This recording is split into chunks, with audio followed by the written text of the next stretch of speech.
மைந்தராம் இயேசு கிறிஸ்துவிடமிருந்தும் முந்தினராகிய தூய ஆவியாரிடமிருந்தும் உங்களுக்கு அருளும் சமாதானமும் உண்டாவதாக. நாம் யாவரும் எழுந்து நிற்போம்.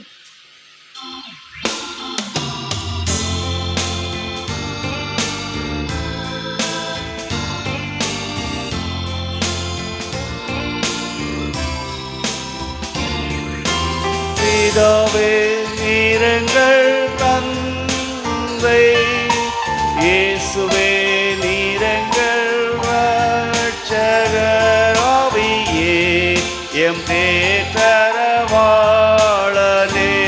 அறிவே என் ஆத்துமாவில். Father, you are my Father. Jesus, you are my Savior. Holy Spirit, you are my comforter, and my soul knows it well.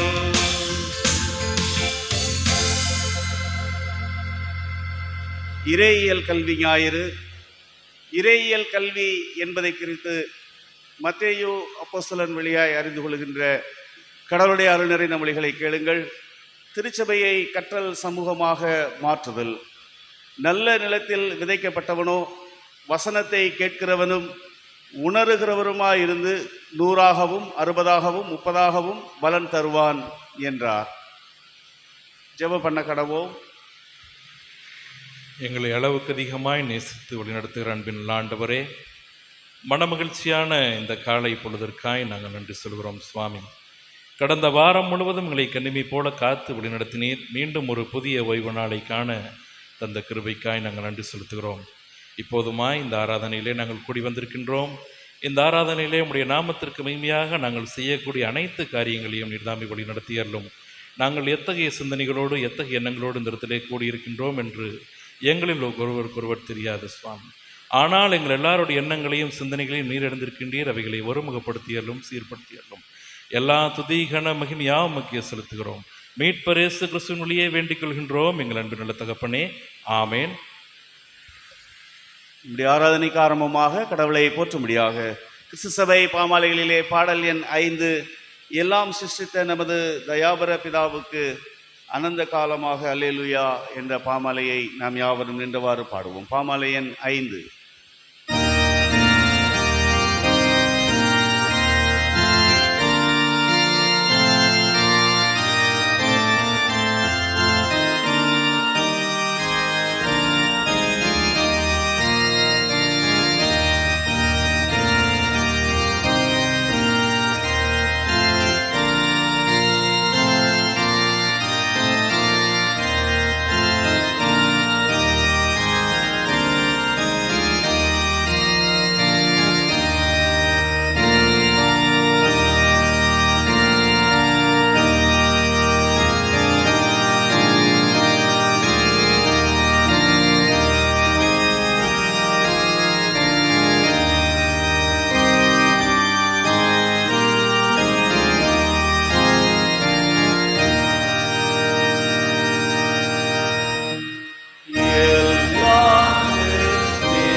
நம் காலை மாலை ஆராதனை முறை பின்பற்ற கடவும்.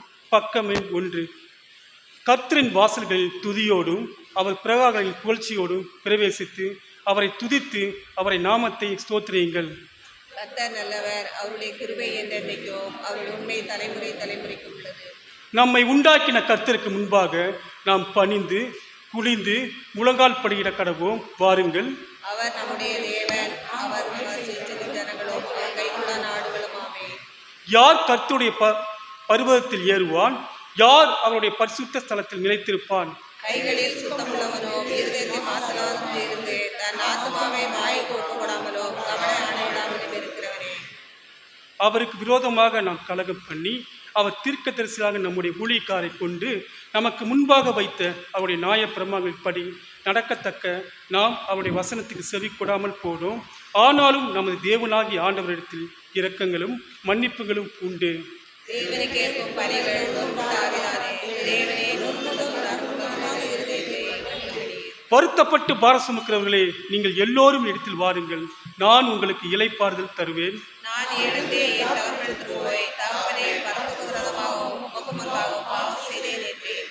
நான் எழுந்து தகப்பனிடத்திற்கு போய் தகப்பனே, பாரத்துக்கு விரோதமாகவும் உமக்கு முன்பாகவும் பாவம் செய்தேன் என்பேன்.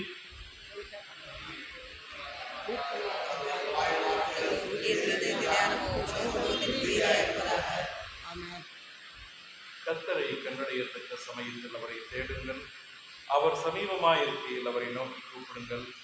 பூமியின் குடிகளே, எல்லாரும் கர்த்தரை கம்பீரமாய் பாடுங்கள்.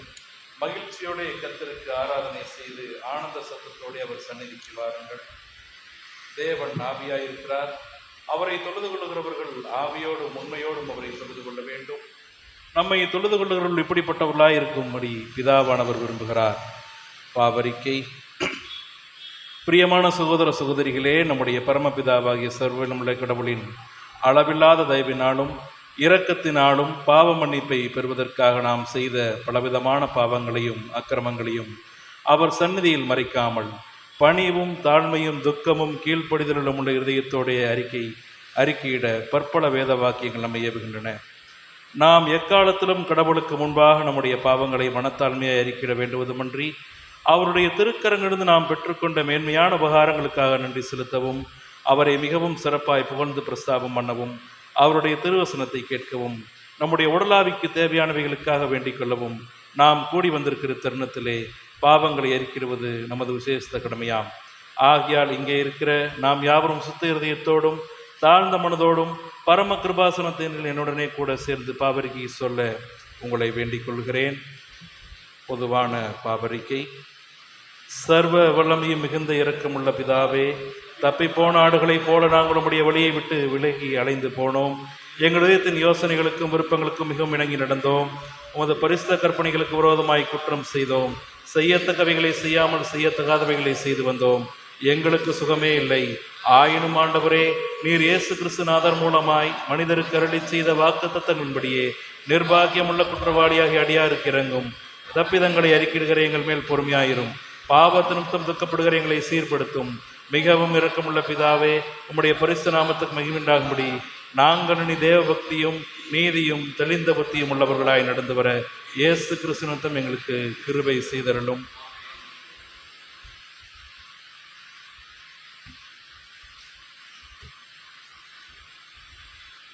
தங்கள் பாவங்களுக்காக உண்மையாய் துக்கப்பட்டு கடவுளிடம் மனம் திரும்பி அவருடைய ஆவியின் சகாயத்தால் தங்கள் வழிகளை சீர்திருத்த பிரயாசப்படுகிறவர்களை குறித்து கடவுள் சொல்லுகின்ற அருள் நிறைந்த மொழிகளை கேளுங்கள்.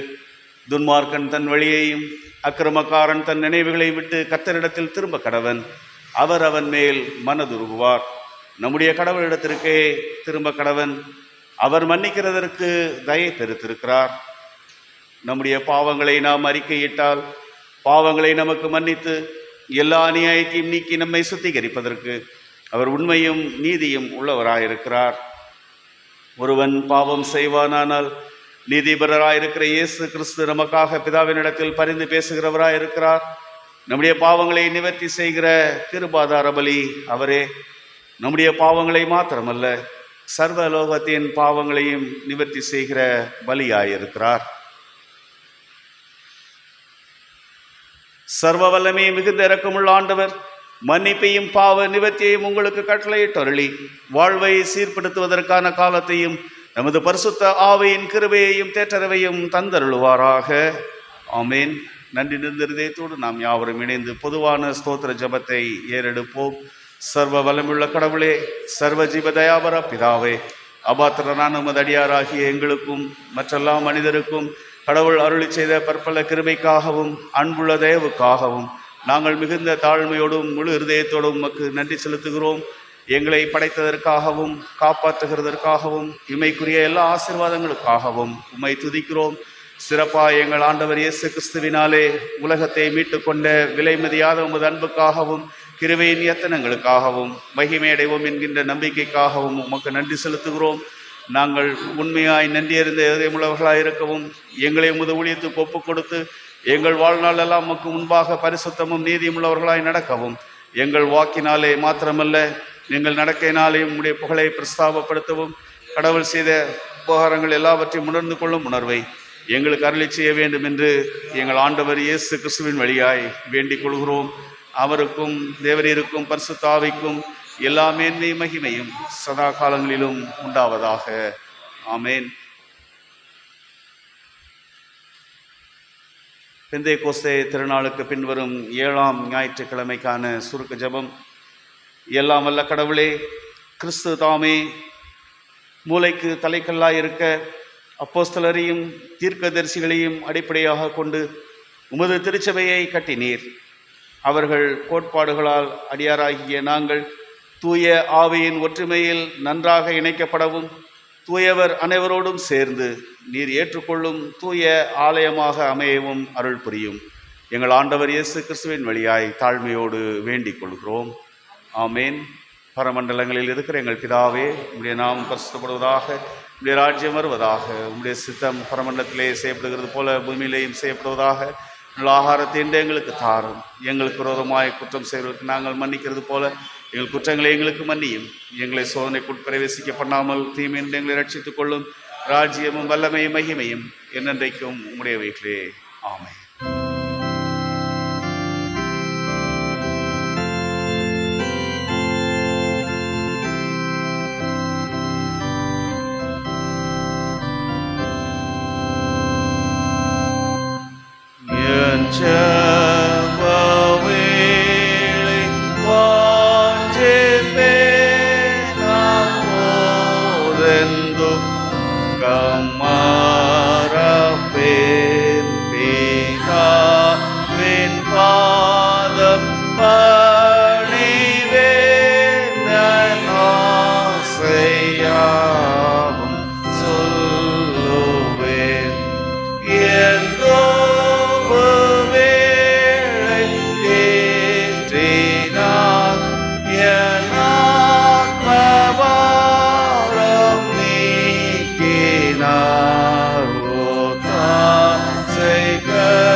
அமர்ந்திருக்க ஞாயிறு பள்ளி சிறுவர்கள் மன்னன வசனம் சொல்வார்.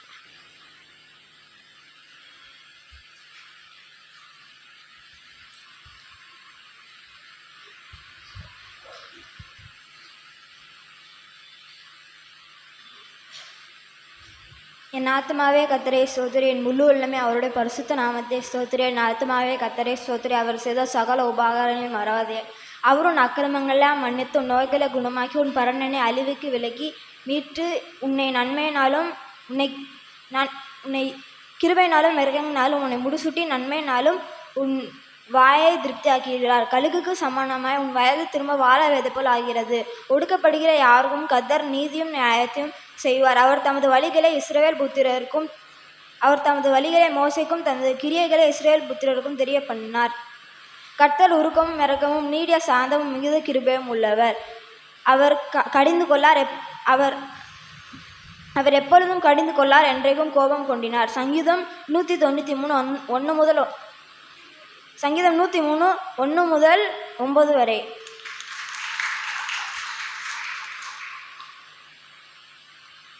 உன் பக்கத்தில் 1000 பேரும் உன் வலதுபுறத்தில் 10000 பேரும் விழுந்தாலும் அது உன்னை அணுகாது.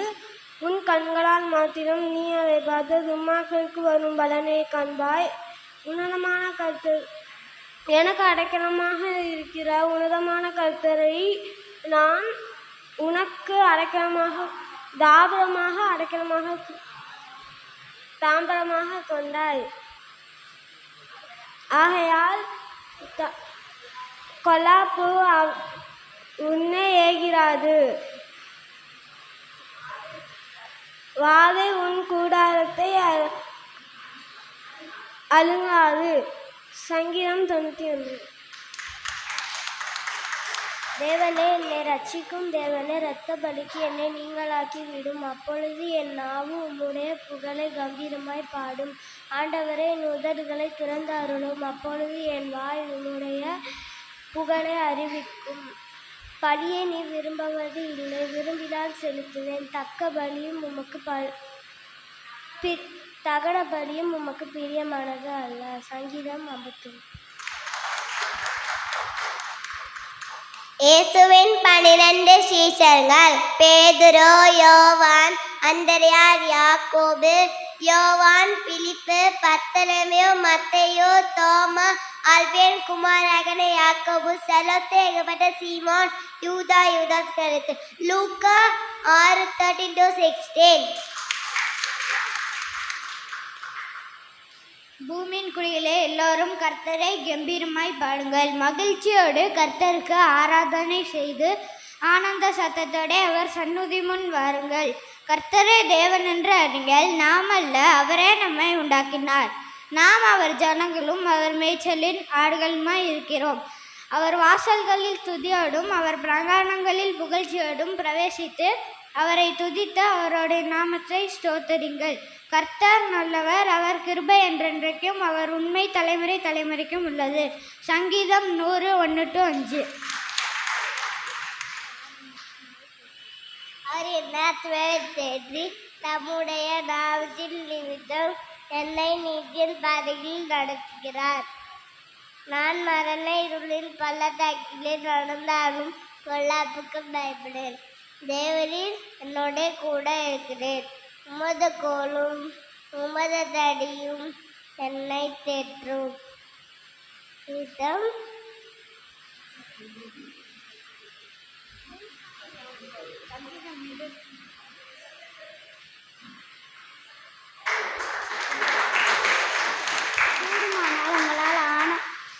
கூடுமானால் உங்களால் ஆன மட்டும் எல்லா மனுஷனோடும் சமாதானமாக இருந்தார்.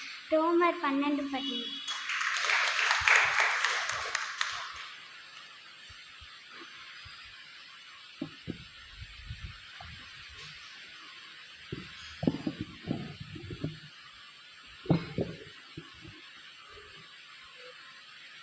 Walking with Jesus, walking every day, walking on the way, walking with Jesus, walking with Jesus alone, walking in the sunshine, walking in the shadow, walking every day, walking all the way.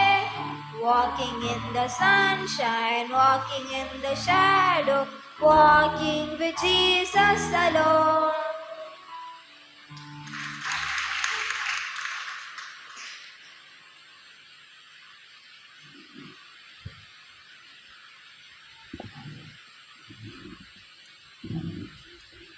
ஜெபம் செய்வோம்.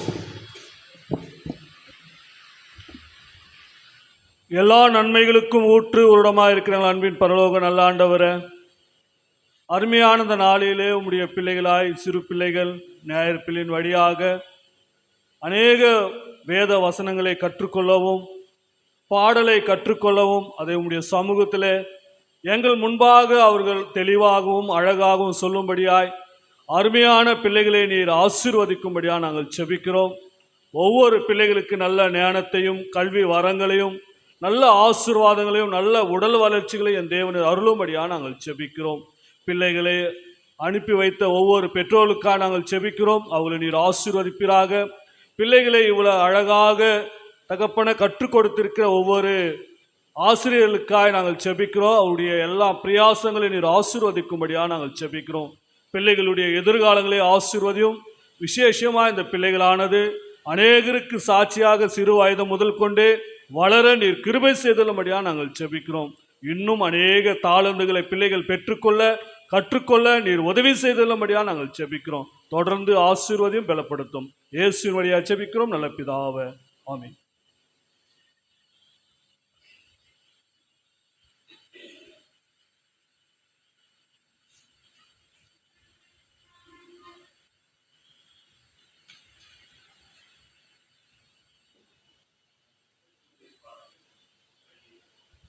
அமர்ந்திருக்க திருமறை பாடங்கள் படிக்க.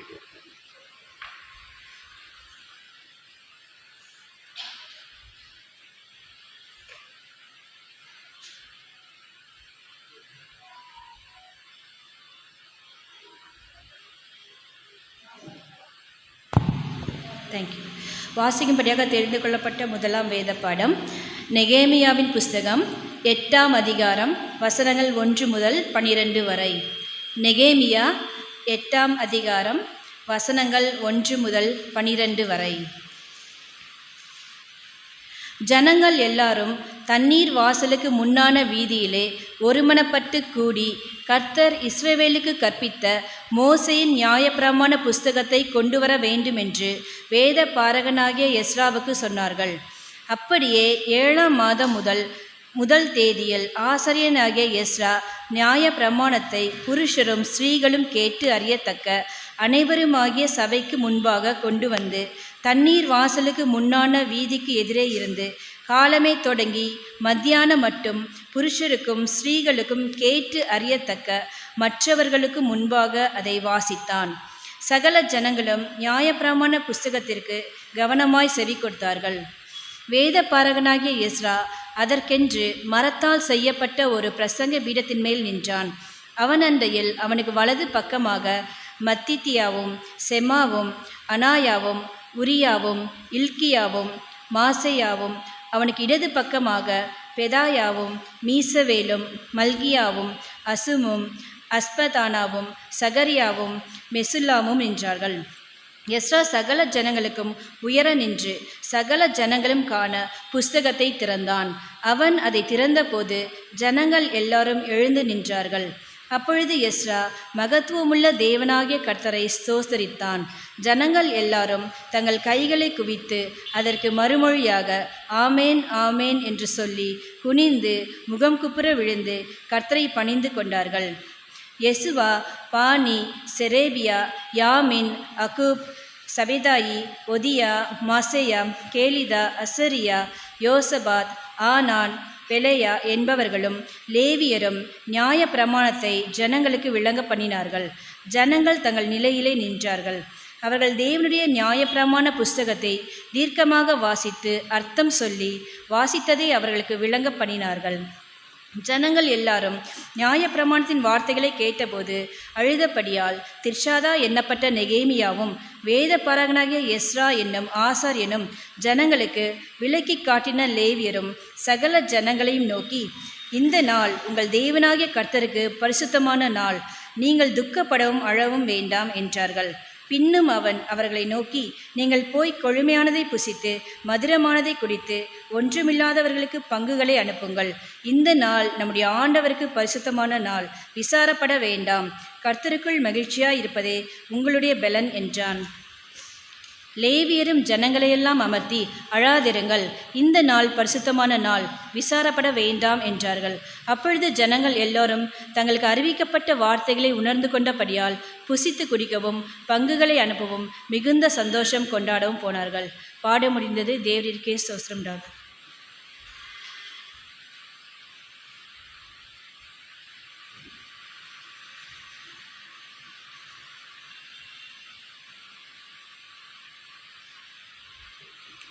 படிக்கும்படியாக கொடுக்கப்பட்ட இரண்டாவது திருமறை பகுதி 1 கொரிந்தியர் 14வது அதிகாரம் வசனங்கள் 20 முதல் 23 வரை. 1 கொரிந்தியர் 14வது அதிகாரம் வசனங்கள் 20 முதல் 23 வரை. சகோதரரே, நீங்கள் புத்தியிலே குழந்தைகளாய் இராதேயுங்கள், துர்க்குணத்திலே குழந்தைகளாயும் புத்தியிலோ தேறினவர்களாயும் இருங்கள். மறுபாஷைக்காரராலும் மறு உதடுகளாலும் இந்த ஜனங்களிடத்தில் பேசுவேன், ஆகிலும் அவர்கள் எனக்கு செவி கொடுப்பதில்லை என்று கர்த்தர் சொல்லுகிறார் என்று வேதத்தில் எழுதியிருக்கிறதே. அப்படி இருக்க அந்நிய பாஷைகள் விசுவாசிகளுக்கு அடையாளமாயிராமல் அவிசுவாசிகளுக்கு அடையாளமாயிருக்கிறது. தீர்க்க தரிசனமோ அவிசுவாசிகளுக்கு அடையாளமாயிராமல் விசுவாசிகளுக்கு அடையாளமாயிருக்கிறது. ஆகையால் சபையார் எல்லாரும் ஏகமாய் கூடி வந்து எல்லாரும் அந்நிய பாஷைகளிலே பேசிக்கொள்ளும்போது கல்லாதவர்களாவது அவிசுவாசிகளாவது உள்ளே பிரவேசித்தால் அவர்கள் உங்களை பைத்தியம் பிடித்தவர்கள் என்பார்கள் அல்லவா என்பவைகளே. பாட முடிந்தது. தேவனுக்கே மகிமை உண்டாவதாக. ஆமென்.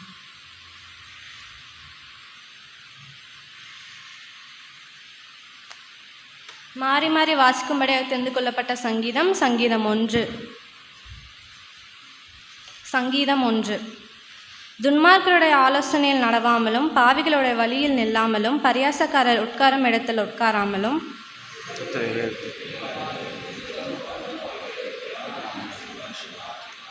அவன் நீர்க்காலின் ஓரமாய் நடப்பட்டு தன் காலத்தில் தன் கனியை தந்து இலையுதிராதிருக்கிற மரத்தை போல் இருப்பான். அவன் செய்வதெல்லாம் வாய்க்கும்.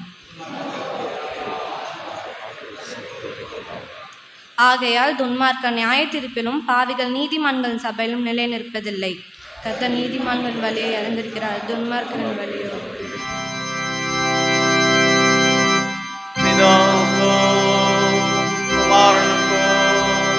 பரிசுத்த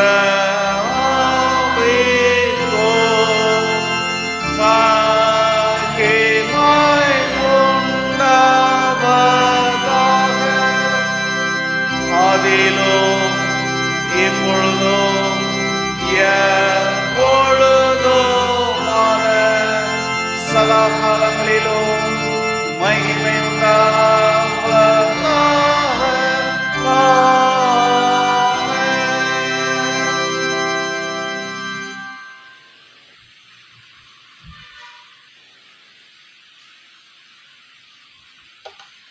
வாசிக்கும்படியாய் தெரிந்து கொள்ளப்பட்ட சுவிசேஷ பாடம். மத்தேயு எழுதின சுவிசேஷம் 13ஆம் அதிகாரம் 16 முதல் 23 வரை. மத்தேயு 13:16 முதல் 23 வரை. உங்கள் கண்கள் காண்கிறதினாலும் உங்கள் காதுகள் கேட்கிறதினாலும் அவைகள் பாக்கியம் உள்ளவைகள். அநேக தீர்க்கதரிசிகளும் நீதிமான்களும் நீங்கள் காண்கிறவைகளை காணவும் நீங்கள் கேட்கிறவைகளை கேட்கவும் விரும்பியும் காணாமலும் கேளாமலும் போனார்கள் என்று மெய்யாகவே உங்களுக்கு சொல்லுகிறேன். ஆகையால் விதைக்கிறவனை பற்றிய உவமையை கேளுங்கள். ஒருவன் ராஜ்யத்தின் வசனத்தை கேட்டும் உணராதிருக்கும் போது பொல்லாங்கன் வந்து அவன் இருதயத்தில் விதைக்கப்பட்டதை பறித்து கொள்கிறான். அவனே வழியருகே விதைக்கப்பட்டவன். கற்பாறை இடங்களில் விதைக்கப்பட்டவன் வசனத்தை கேட்டு உடனே அதை சந்தோஷமாய் ஏற்றுக்கொள்கிறான். ஆனாலும் தனக்குள்ளே வேறில்லாதவனாய் கொஞ்ச காலம் மாத்திரம் நிலைத்திருப்பான். வசனத்தின் நிமித்தம் உபத்திரமும் துன்பமும் உண்டானவுடனே இடறல் அடைவான். முள்ளுள்ள இடங்களில் விதைக்கப்பட்டவன் வசனத்தை கேட்கிறவனாயிருந்தும் உலக கவலைகளையும் ஐஸ்வர்யத்தின் மயக்கமும் வசனத்தை நெருக்கி போடுகிறதினால் அவனும் பலனற்று போவான். நல்ல நிலத்தில் விதைக்கப்பட்டவனோ வசனத்தை கேட்கிறவனும் உணர்கிறவனுமாயிருந்து 100ஆகவும் 60ஆகவும் 30ஆகவும் பலன் தருவான் என்றார். பாடம் முடிந்தது. தேவனே உமக்கு மகிமை உண்டாவதாக. நாம் யாவரும் நின்றவாறு நம்முடைய விசுவாசத்தை அப்போஸ்தல விசுவாச பிரமாணத்தின் வழியாய் ஏறெடுப்போம். வானத்தையும் பூமியையும் படைத்த சர்வ வல்லமுள்ள பிதாவாகிய கடவுளை விசுவாசிக்கிறேன். நம்முடைய ஒரே குமாரனாகிய நம்முடைய நாதர் இயேசு கிறிஸ்துவை விசுவாசிக்கிறேன். பரிசுத்த ஆவியினாலே கன்னி மரியாதையில் உட்பவித்து பிறந்தார். பொந்திய பிலாத்தின் காலத்தில் பாடுபட்டு சிலுவையில் அறையுண்டு மரித்து அடக்கம் பண்ணப்பட்டு பாதாளத்தில் இறங்கினார். 3ஆம் நாள் மருத்துவத்திலிருந்து எழுந்தருளினார். பரமண்டலத்திற்கு ஏறி சர்வ வல்லமுள்ள பிதாவாகிய கடவுளின் வலது பரஸ்தலை வீற்றிருக்கிறார். அவ்விடத்திலிருந்து உயிரோரையும் மரித்தவரையும் நியாயத்திற்கு வருவார். பரிசுத்த ஆவியை விசுவாசிக்கிறேன். பொதுவாக இருக்கிற பரிசுத்த சபையும் பரிசுத்தவானுடைய ஐக்கியமும் பாவ மன்னிப்பும் சரீர உயிர்த்தெழுதலும் நித்திய ஜீவனும் என்று விசுவாசிக்கிறேன். ஆமென்.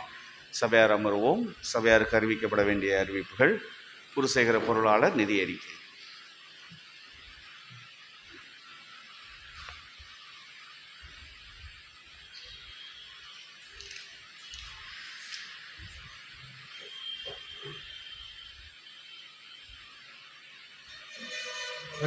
சென்ற வார காணிக்கை வரும் கொடுக்கிறவங்களை கர்த்தர் அதிகமாய் ஆசீர்வதிப்பாராக.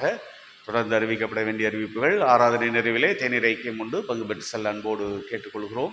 17/7/26 வெள்ளிக்கிழமை மாலை 6:30 மணிக்கு மாலை ஜெப ஆராதனை நடைபெறும். 19/9/7/2026 3ஆம் ஞாயிறு திருவிருந்து ஆராதனையாக நடைபெறும்.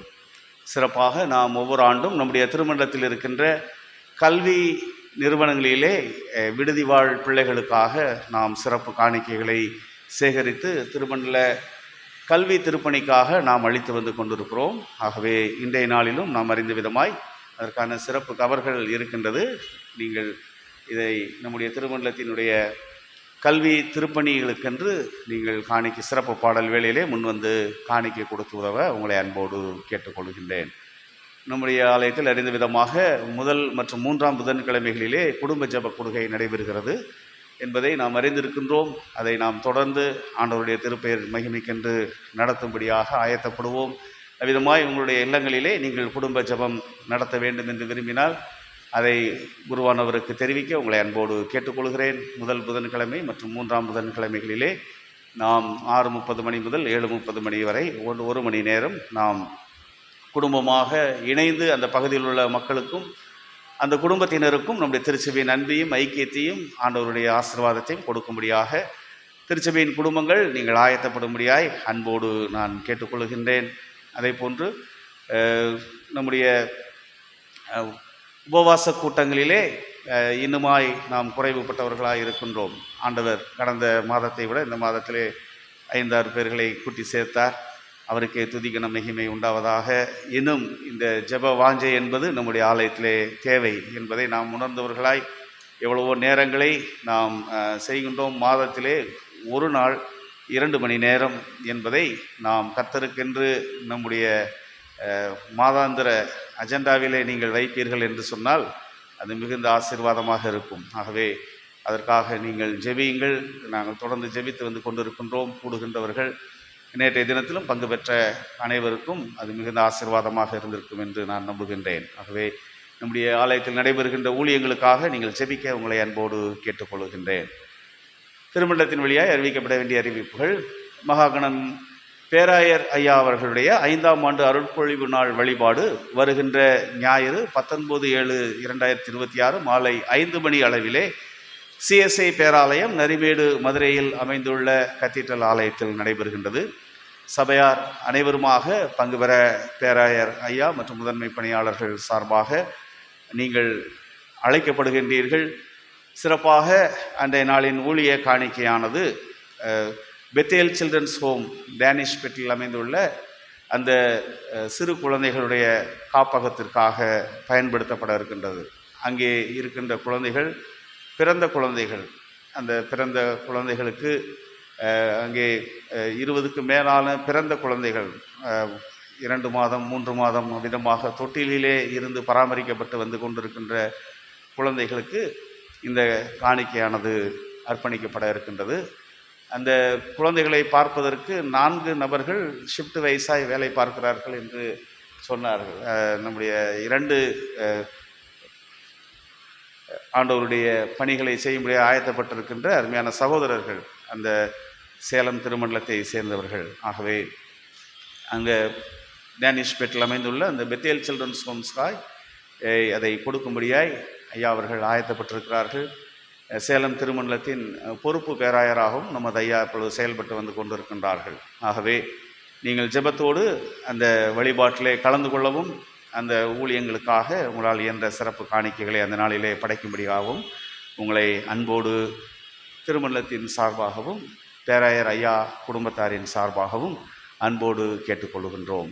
ஆக வருகின்ற ஞாயிறு 19/26 மாலை 5 மணி அளவிலே நடைபெறுகின்ற இந்த பேராயர் 5ஆம் ஆண்டு அருட்பொழிவு நாள் வழிபாட்டிலே நீங்கள் கலந்து கொள்ள அன்போடு அழைக்கப்படுகின்றீர்கள். மாதத்தின் 4ஆம் ஞாயிறு பெண்கள் ஐக்கிய சங்க ஞாயிறாக நடைபெறும். பெண்கள் ஐக்கிய சங்கத்தினர் ஆயத்தப்படும்படியாய் உங்களை அன்போடு கேட்டுக்கொள்கின்றேன். நம்முடைய திருச்சபையிலே பிறந்தநாள் திருமண நாள் காணுகின்ற திருச்சபையின் குடும்பங்கள் 13/7 மாஸ்டர் ஜேசன் தன்னுடைய பிறந்தநாளை கொண்டாடுகின்றார். 14/7 மிஸ்டர் ஜான் விமரேஷ் மற்றும் மிஸ்டர் டி பிலிப் ஐயா அவர்கள் தன்னுடைய பிறந்தநாளை கொண்டாடுகின்றார்கள். 15/7 மிஸ்ஸஸ் ஷெர்லி கிரஃப் ராய்ஸ் தன்னுடைய பிறந்தநாளை கொண்டாடுகின்றார்.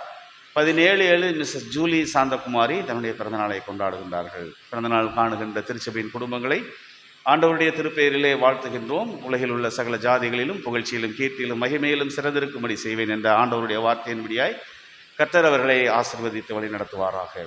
திருமண நாள் காணுகின்றவர்கள் 15/7 மிஸ்டர் விஜய் கனகராஜ், மிஸ்ஸஸ் லதா விஜய் ஆகிய குடும்பத்தின் மக்கள் திருமண நாளை காணுகின்றார்கள். திருமண நாள் காணுகின்ற திருச்சபையின் குடும்பத்தினரை ஆண்டவருடைய வார்த்தையால் வாழ்த்துகின்றோம். சியோனின் வாழ்வும் எருசலேமின் சமாதானமும் பிள்ளைகளின் பிள்ளைகளை காணுகின்ற ஆசீர்வாதத்தினால் கர்த்தர் ஆசீர்வதித்து வழி நடத்துவாராக. பிறந்த நாள் திருமண நாள் காணுகின்றவர்களுக்காய் நாம் ஜெபம் செய்வோம். அன்பின் ஆண்டவரே, வருஷங்களை நன்மையால் முடிசூட்டுகின்றவரே, உங்களுடைய திருக்கரங்களிலே புதிய பிறந்த ஆண்டையும் திருமண ஆண்டையும் பெற்றிருக்கிற உங்களுடைய பிள்ளைகளுக்காய் நாங்கள் உங்களுடைய பாதபடியில் வருகிறோம். ஆண்டவர் கட்டளையிட்ட பிறந்த ஆண்டுகளிலும் திருமண ஆண்டுகளிலும் உங்களுடைய பிரசன்னம் வழிநடத்துதல் நிறைவாய் பிள்ளைகளோடு இருந்ததைப் போல இன்னும் கட்டளையிட இருக்கின்ற அனைத்து பிறந்த ஆண்டுகளிலும் சர்வ வல்லவருடைய நிழலும் உன்னதமானவருடைய பலனும் பிள்ளைகளோடு இருந்து இது போல பல பிறந்த ஆண்டையும் திருமண ஆண்டையும் கண்டு உங்களுடைய சாட்சிகளாய் நிற்க கர்த்தர் உதவி செய்வீராக. இறைமகன் இயேசு கிறிஸ்து வழியாய் வேண்டுகிறோம் எங்கள் அன்பின் கடவுளே, ஆமென்.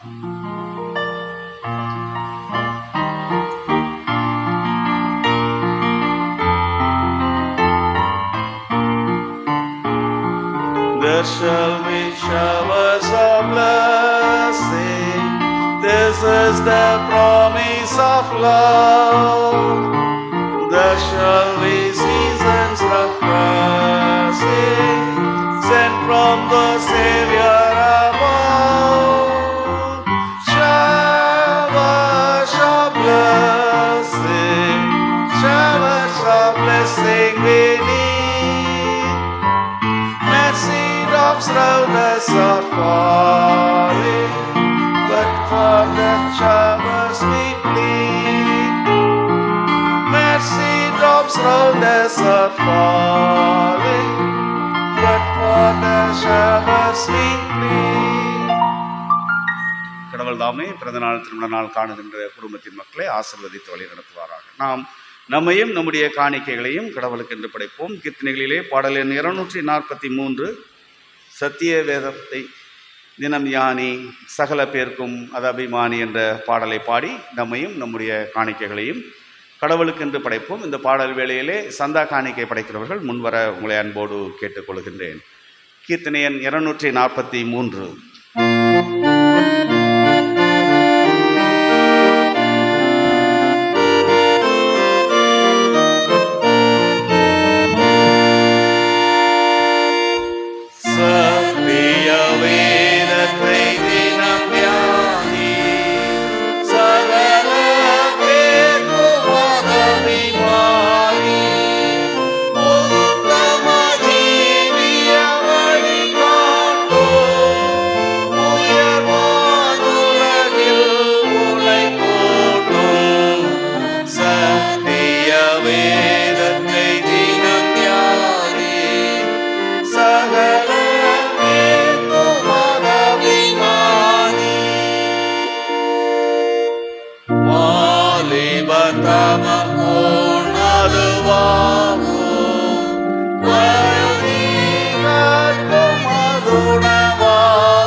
Money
ஜெபம் செய்வோம். எங்களை அதிகமாக நேசிக்கிற அன்பின் பரலோக நல்ல ஆண்டவரே, இந்த நல்ல நாளுக்காய் ஸ்தோத்திரிக்கின்றோம். நீர் எங்களுக்கு கொடுத்த பலத்துக்காய், சுகத்துக்காய், ஆரோக்கியத்துக்காய் நன்றி செலுத்துகிறோம். இந்த பலத்தின் வழியாக நாங்கள் பயணித்த காலங்களிலே நாங்கள் சம்பாதித்த வகையில் இந்நாளிலே நாங்கள் கொடுத்திருக்கின்ற அந்த காணிக்கைகளை நீர் ஆசீர்வதிப்பீராக. அந்த காணிக்கையை நீர் ஏற்றுக்கொண்டு இன்னும் நாங்கள் இந்த உலகத்திலே வாழும்போது அநேக காரியங்களை நாங்கள் பெற்றுக்கொள்ள நீர் உதவி செய்துள்ளபடியாக நாங்கள் ஜெபிக்கிறோம். வேதத்திலே சொல்கிற வண்ணமாய் உற்சாகமாய் கொடுக்கிற இடத்தில் கர்த்தர் பிரியமாய் இருக்கிற என்ற வார்த்தையின்படி நாங்கள் எப்பொழுதும் உம்முடைய திருச்சபை பணிக்கென்று நாங்கள் உற்சாகமாய் கொடுக்க நீர் உதவி செய்துள்ளபடியாக நாங்கள் ஜெபிக்கிறோம். கொடுத்திருக்க ஒவ்வொரு காணிக்கைகளையும் நீர் ஆசீர்வதியும், குடும்பத்தை நீர் ஆசீர்வதிக்கிறாக. தொடர்ந்து வழிநடத்தும். இயேசுவின் வழியாக ஜெபிக்கிறோம் நல்ல பிதாவே. ஆமென்.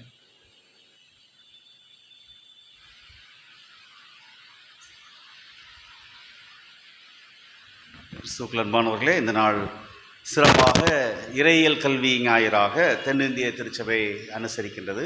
ஆகவே இன்றைய நாளிலும் இறை பணி, இறையியல் கல்வி என்பதை குறித்ததான ஒரு சிறப்பு பாடலை நம்முடைய பாடகர் குழுவினர் பாடுவார்கள். அதைத் தொடர்ந்து கர்த்தருடைய வார்த்தைக்கு நம்மை ஆயத்தப்படுத்துவோம்.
திருச்சபை வாழ்வினில் இறையியல் சீர்திருத்தமே வழங்கிடும் வாழ்வியல்.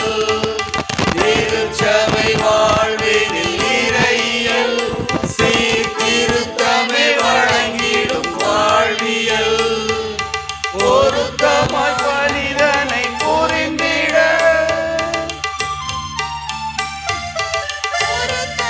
வாழ்வனை புரிந்திட நல் புது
இறையியல் பயணம் தொடர்வோம்.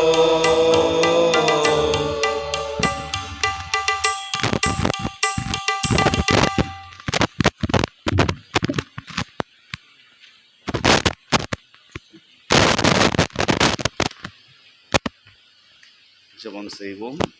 எங்கள் கண்மலை மீட்பருமாகிய கர்த்தாவே, அடியேனது என் வார்த்தைகளும் எங்கள் அனைவரது இதயத்தின் சிந்தனைகளும் உம்முடைய திரு முன்பதாய் ஏற்புடையதாய் இருப்பதாக.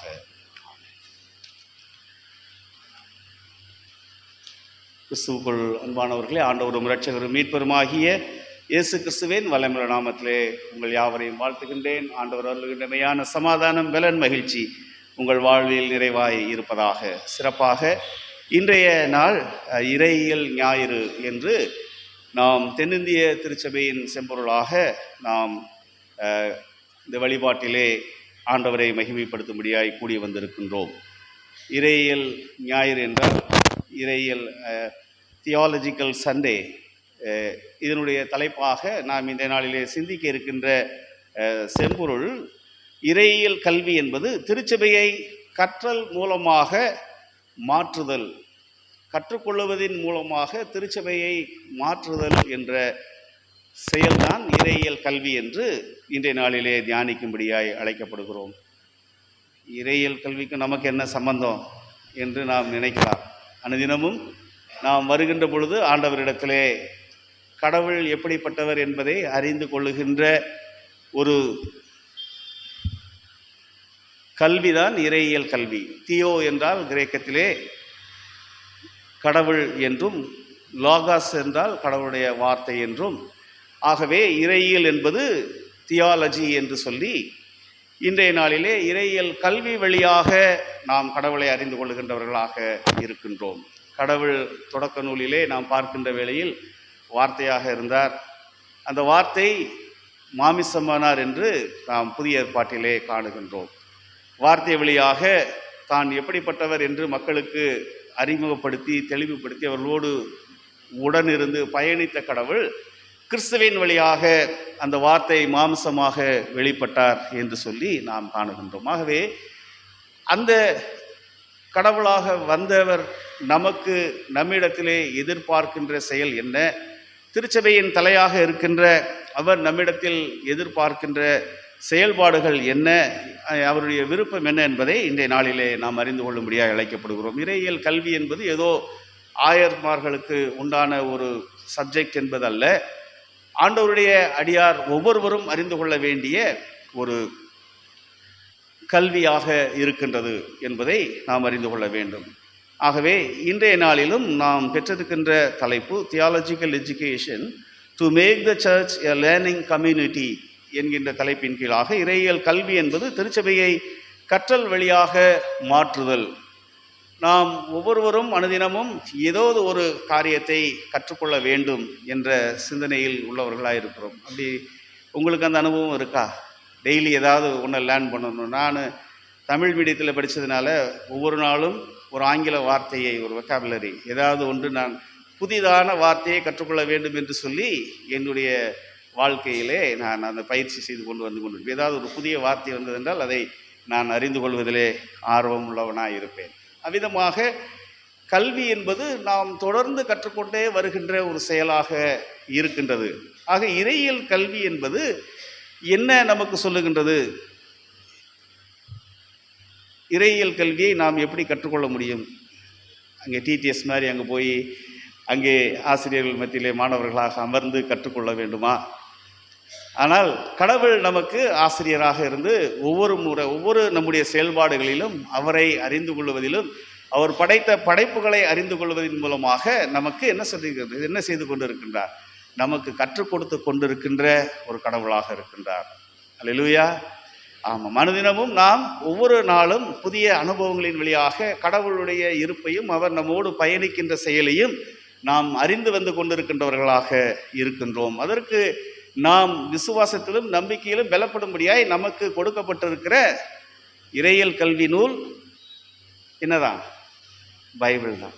அவர் வார்த்தை அடங்கிய இந்த திருமறை என்பது நமக்கு ஆண்டவரை அறிந்து கொள்ளுகின்ற, கடவுளை தெரிந்து கொள்ளுகின்ற ஒரு அடிப்படை நூலாக இருக்கிறது என்பதை நாம் அறிந்து கொள்ள வேண்டும். இறையியல் கல்வி என்பது அதனுடைய விளக்கத்தை நாம் இவ்விதமாக அறிந்து கொள்ளலாம். வேதாகமத்தின் வெளிச்சத்தில் கடவுளை அறிதலும், விசுவாசத்திலே முதிர்ச்சி அடைதலும், கிறிஸ்துவின் சீடராக வாழுவதும், திருச்சபை சமுதாயம் மனிதர்களுக்கு நாம் பயனுள்ள வகையிலே கடவுளுக்குள் உருவாக்கும் தொடர் கற்றல் செயல்முறைதான் இறையியல் கல்வி என்று நாம் அறிந்து கொள்ள வேண்டும். இல்லையா, என்னென்னமோ சொல்கிறீங்கன்றீங்களா? தியாலஜி என்பது புரிந்து கொள்வதற்கு மிகுந்த கடினமான ஒரு பகுதி.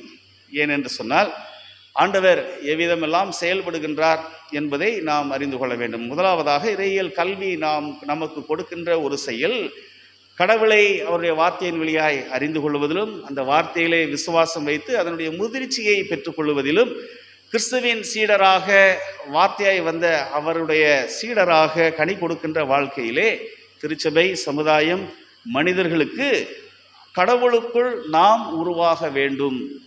எப்படி ஒரு தீசிஸ் எழுதி நாம் டாக்டரேட் என்று சொல்லி நம்முடைய கல்வியின் உயர்ந்த நிலை டாக்டரேட் என்று சொல்லக்கூடியது. அதுக்கப்புறம் திருப்பி செகண்ட் டாக்டரேட், WMA, நிறைய டிகிரிஸ் படிக்கிறவங்களாம் இருக்கிறாங்க. ஆனால் அதற்கு ஒரு முடிவு இருக்கிறது. ஆனால் இது தொடர் கற்றுக்கொள்ளுகின்ற செயல்முறை தான் இறையியல் கல்வியாக இருக்கிறது என்பதை நாம் அறிந்து கொள்ள வேண்டும். ஆகவே இறையியல் கல்வியினுடைய இதயமாக நாம் பார்க்கின்ற ஒரு செயல் அனுதினமும் கடவுளுடைய வார்த்தையை நாம் வாசிப்பதிலும் அதிலே விளக்கத்தை பெற்றுக்கொள்வதிலும். நீங்கள் எத்தனை பேர் ஒரு கடமைக்காக பைபிள் வாசிக்கிறீங்க என்றது தெரியாது. ஆனால் நீங்கள் தனியாக அமர்ந்து ஒவ்வொரு வார்த்தையும் நீங்கள் மீண்டும் மீண்டுமாய் நீங்கள் படிக்கின்ற பொழுது நீங்கள் அதனுடைய அர்த்தத்தை புரிந்து கொள்ள முடியும். இந்த கால சூழ்நிலையிலே இந்த வசனம் நமக்கு என்ன கற்றுக் கொடுக்கிறது, இது முந்தைய கால சூழ்நிலையிலே எவ்விதமாக இந்த வசனத்தை நாம் அறிந்து கொண்டோம் என்கின்ற செயலை நீங்கள் ஆண்டவரிடத்திலே அமர்ந்திருந்து கற்றுக்கொள்ளுகின்ற வேளையில் ஆண்டவர் உங்களுக்கு இந்த வசனத்தின் விளக்கங்களை அவர் கொடுக்கின்றவராக இருக்கின்றார். அதே போல அதை நாம் புரிந்து கொள்ளுகின்ற விதத்தை, இது மூன்றும் ஒன்றாக செயல்படுதலே இறையியல் கல்வியினுடைய இதயமாக இருக்கிறது என்று சொல்லப்படுகின்றது. ஆகவே ஒரு திருச்சபையானது இறையியல் கல்வியின் சமூகமாக செயல்படுகிறது.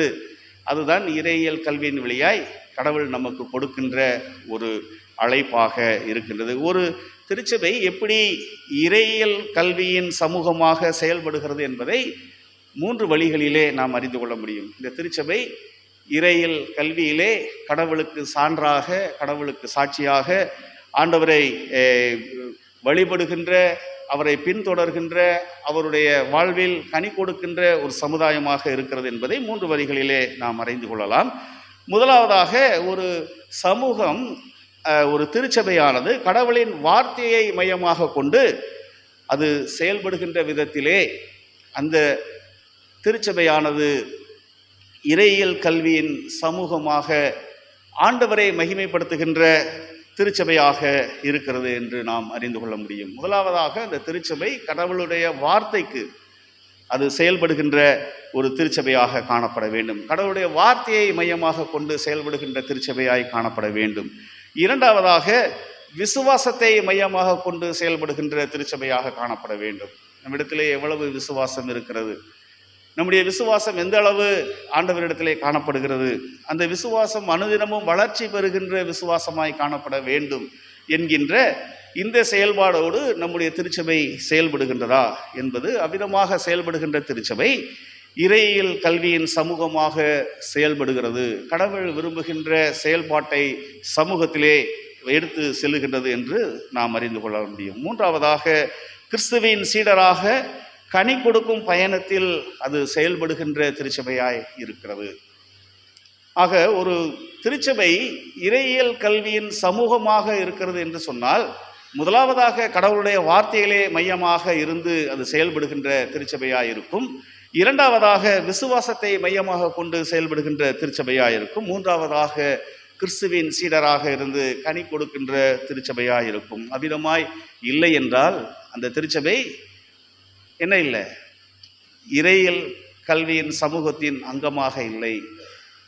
அது உலகத்தின் அங்கமாக, உலகத்தில் உள்ள மனிதர்களுடைய அங்கமாக, அவர்களுடைய வார்த்தையின் செயல்பாடுகளின் அங்கமாக அந்த திருச்சபை காணப்படுகிறது என்று நாம் அறிந்து கொள்ள வேண்டும்.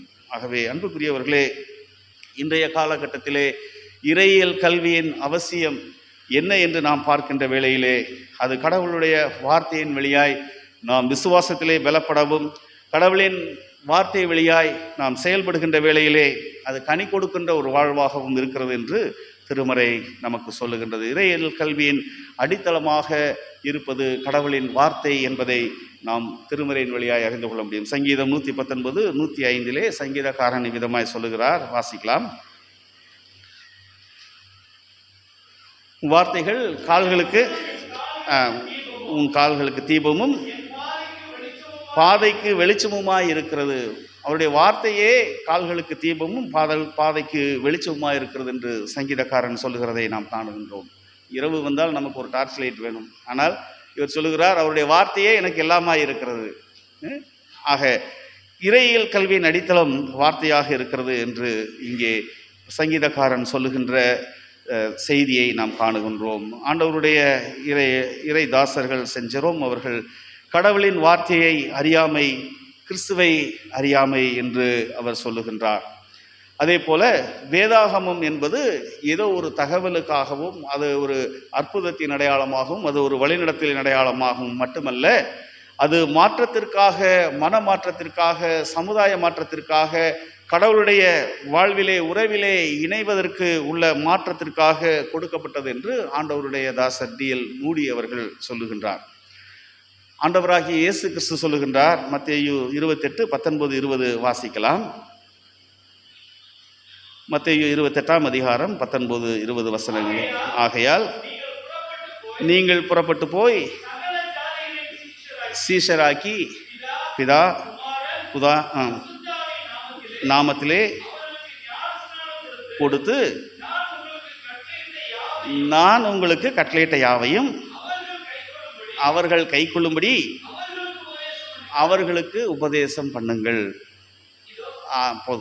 ஆக நம் ஆண்டவராகிய இயேசு நமக்கு கற்றுக் கொடுத்து கட்டளையிட்ட செயல்களை பிறருக்கு போதிக்கின்ற ஒரு பணியை அவர் கட்டளையாக நமக்கு கொடுத்திருக்கிறார். இதை நாம் செய்கின்றோமா? அப்படி என்றால் நம்முடைய திருச்சபை அநேக மிஷினரிகளை உருவாக்கி இருக்க வேண்டும். நம்முடைய திருச்சபை ஒரு கிளை சபையை என்ன செய்திருக்க வேண்டும்? உருவாக்கி இருக்க வேண்டும். ஆக இன்றைய காலங்களிலே ஆண்டவருடைய கட்டளைகளை நாம் கைக்கொள்ளுகின்ற மக்களாக இருக்கின்ற பட்சத்திலே நாம் இறையியல் கல்வியின் சமுதாயத்தின் மக்களாக, ஆண்டவருடைய சீடர்களாக, கனி கொடுக்கின்ற மக்களாய் நாம் செயல்படுவோம் என்று இன்றைய நாளிலே இந்த இறையியல் கல்வி நமக்கு ஒரு அறைகோலை வைக்கின்றது. இந்த தியாலஜிக்கல் எஜுகேஷன் சண்டே ஏன் கொடுக்கிறார்கள்? ஏன் ஆயர் பணிக்காக ஆயத்தப்படுகின்ற நபர்களுக்கு அதை கொடுத்து நீங்கள் இன்னும் ஆழமாக திருமறையை அறிந்து கொள்ளுங்கள் என்று சொல்லிவிடலாம். ஆனால் நீங்களும் நானுமே ஆண்டவருக்கு அவருடைய பணிகளை செய்யும்படியாய் அழைக்கப்பட்டிருக்கின்ற, அவருடைய கட்டளைகளை எடுத்து செல்லுகின்ற மக்களாக இருக்கின்றோம் என்று நாம் அறிந்து கொள்ள இன்றைய நாளிலும் இந்த இறையியல் கல்வி ஞாயிறிலே திருச்சபையானது ஒரு கற்றல் சமூகமாக ஆண்டவரை அறிந்து கொண்டு விசுவாசத்திலும் அவருடைய வார்த்தையை மையமாக வைத்தும் அவருடைய சீடராக கனி கொடுக்கும் வாழ்விலும் நாம் செயல்படுகின்ற மக்களாக இருக்க இந்த நாள் நம்மை அழைப்பு வைக்கின்றது. ஒரு சீர்திருத்த மரபின் கோட்பாடு இவ்விதமாக சொல்லுகிறது: எக்லீசியா ரிஃபார்மேட்டா செம்பார் ரிஃபார்மேண்டா என்று சொல்லி அங்கே சொல்லப்படுகிறது. திருச்சபையானது எப்பொழுதும் சீர்திருத்தப்பட்டு கடவுளுடைய வார்த்தையின்படி தொடர்ந்து சீர்திருத்தப்பட வேண்டும். எப்படியா? ஏற்கனவே சீர்திருத்தப்பட்ட திருச்சபை தான். ஆண்டவருடைய வார்த்தைகளை அறிந்து நாம் சீர்திருத்தத்திற்குள்ளாக வந்து இன்றைய நாளிலே ஆண்டவருடைய வார்த்தையை தெளிவாக அறிந்து கொள்வதிலே இருக்கின்றோம். ஆனாலும் கடவுளுடைய வார்த்தையின்படி அந்த சீர்திருத்தமானது தொடர்ந்து இருக்க வேண்டும். இதை தான் இந்த இறையியல் கல்வியானது நமக்கு கொண்டு வந்து கொண்டு இருக்கின்றது என்பதை நாம் இந்த நாட்களிலே அறிந்து கொள்ள அழைக்கப்படுகின்றோம். ஆகவே இன்றைய இறையியல் கல்வி ஞாயிறிலே நாம் 4 திருமறை பகுதிகளை வாசிக்க கேட்டோம். முதலாவதாக பழைய ஏற்பாட்டின் பகுதியிலே நெகேமியா 8ஆம் அதிகாரம் 1 முதல் 12 வசனங்களிலே அங்கே ஒரு ஆண்டவருடைய சமூகம், ஆண்டவருடைய கூட்டத்தின் மக்கள் அங்கே கடவுளை தேடுகின்ற ஒரு செயலை நாம் காணுகின்றோம். ஆக இந்த பகுதியின் வழியாக இந்த இறையியல் கல்வி என்ன அழைப்பை திருச்சபைக்கு கொடுக்கிறது, எந்த ஒரு அறைகூவலை நமக்கு முன்பாக வைக்கின்றது என்று சொல்லி நாம் பார்க்கின்ற வேளையிலே இவ்விதமாக நான் அதற்கு தலைப்பை கொடுத்தேன். இறையியல் கல்வி என்பது திருச்சபையை கடவுளின் வார்த்தையை மையமாக வைத்து கற்றுக்கொள்ளும் சமுதாயமாக மாற்றுகிறது. கடவுளின் வார்த்தையை மையமாக வைத்து ஆண்டவரை அறிந்து கொள்வதிலும் ஆண்டவருடைய வார்த்தையின் வழியாக செயல்படுகின்ற சமுதாயமாகவும் காணப்படுகிறதை நாம் இந்த பகுதியின் வழியாய் காணுகின்றோம். அங்கே சொல்லப்படுகின்ற வேளையில் கிமு 586 பாபிலோன் மன்னன் நேபுகாத் நேச்சார் எருசலேமை அழித்து யூதர்கள் எல்லோரையும் சிறைப்படுத்தி விடுகின்றான். 2 ராஜாக்களின் புஸ்தகம் 25ஆம் அதிகாரத்திலே நீங்கள் சென்று படிப்பீர்கள் என்றால் அதனுடைய பின்னணியத்தை நீங்கள், இந்த நெகேமியா ஏன் இந்த காரியத்தை 8ஆம் அதிகாரத்தினுடைய பின்னணியை நீங்கள் அறிந்து கொள்ள முடியும். 70 ஆண்டுகளுக்கு பின்பதாக கடவுளின் வார்த்தையானது எரேமியா தீர்க்கன் வழியாக எரேமியா 29:10 அங்கே வாக்கருளினபடியாக மீண்டுமாய் மீட்கப்பட்டவர்களாய் எருசலேமுக்கு வருகிறார்கள். அங்கே எருசலேமுக்கு வந்த பொழுது அவர்களுடைய வாழ்க்கை புதிதாக தொடங்கப்பட வேண்டும். ஏனால் சிறையிருப்பு வாழ்க்கையிலே வெறுமையான நிலைமை, அந்த வெறுமையான நிலைமையிலிருந்து புதுசாக ஒரு இடத்துக்கு வருகின்ற பொழுது நாம் என்ன செய்யப்பட வேண்டும், புதியதாக எல்லாவற்றையும் செயல்கின்ற ஒரு செயல்களுக்குள்ளாக அவர்கள் வருகின்றார்கள். அவருடைய வாழ்க்கை மறுசீரமைப்பு படுத்தப்படுகிறது. அது 3 கட்டமாக திருமறையிலே நடைபெறுகிறதை நாம் அறிந்து கொள்ள முடியும். எஸ்ரா 1ஆம் அதிகாரம் முதல் 6 வரை. முதலாவதாக அவர்கள் சிறையிலிருந்து மீண்டு வந்த பின்பதாக செருபாபேல் தலைமையிலே கடவுளுடைய ஆலயத்தை அவர்கள் கட்டுகிறார்கள். இரண்டாவதாக 7 முதல் 10 எஸ்ரா நூல் வழியிலே கடவுளுடைய வார்த்தையை எஸ்ரா அவர்களுக்கு போதிக்க தொடங்குகின்றார். முதலாவதாக அவருடைய வாழ்க்கை வந்த பின்பதாக ஆலயத்தை கட்டுகின்றார்கள். அதன் பின்பதாக கடவுளுடைய வார்த்தையை கேட்க அவர்கள் ஆயத்தப்படுகின்றார்கள். மூன்றாவதாக நெகேமியா வழியாக எருசலேம் மதில்கள் நிறைவாக கட்டப்படுகின்ற ஒரு சூழலை நாம் காணுகின்றோம். அதைத்தான் இந்த 8ஆம் அதிகாரத்திலே அவர்கள் அந்த தண்ணீர் மதில் வாசல் அண்டையில் வந்த பொழுது என்று அந்த பகுதி முதல் வசனத்தை நீங்கள் வாசிங்க. நெகேமியா 8ஆம் அதிகாரம் 1ஆம் வசனம். ஜனங்கள் எல்லாரும் வேதியிலே ஒருமனப்பட்டு கூடி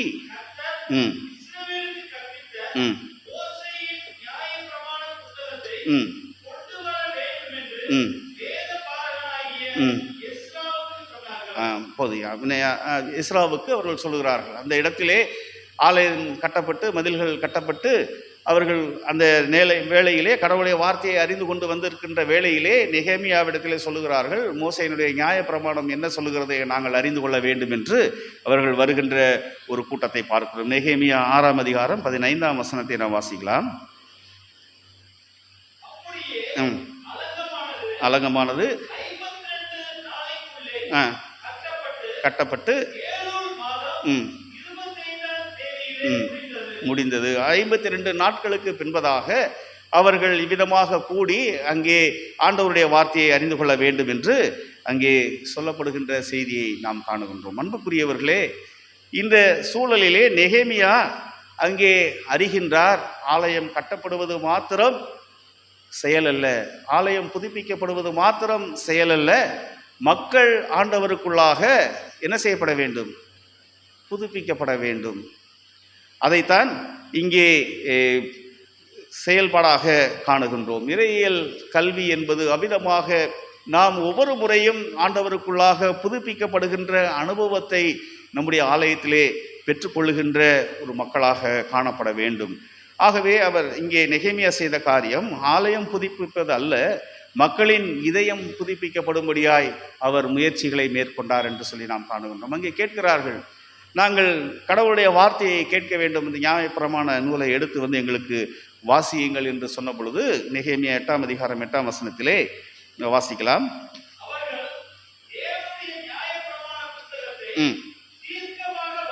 தீர்க்கமாக அவர்கள் வாசித்தார்கள், அர்த்தம் சொல்லி விளங்க பண்ணினார்கள். ஆண்டவருடைய வார்த்தையை அவர்கள் கேட்டு அதனுடைய விளக்கத்தை அவர்கள் அறிந்த பொழுது மக்களுடைய பதில் என்ன என்பதை அதை தொடர்ந்து நாம் பார்க்கின்றோம். என்ன செய்தார்களா? வாசிங்க.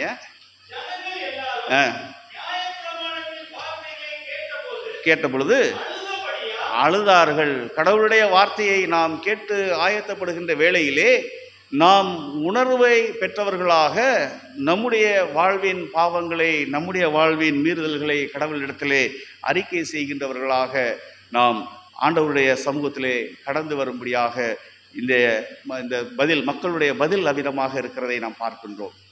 அங்கே கூடியிருந்தவர்கள் அந்த வார்த்தையை, கடவுளுடைய வார்த்தையை கேட்ட பொழுது அவர்கள் அழுதார்கள். தொடர்ந்து வாசிங்க.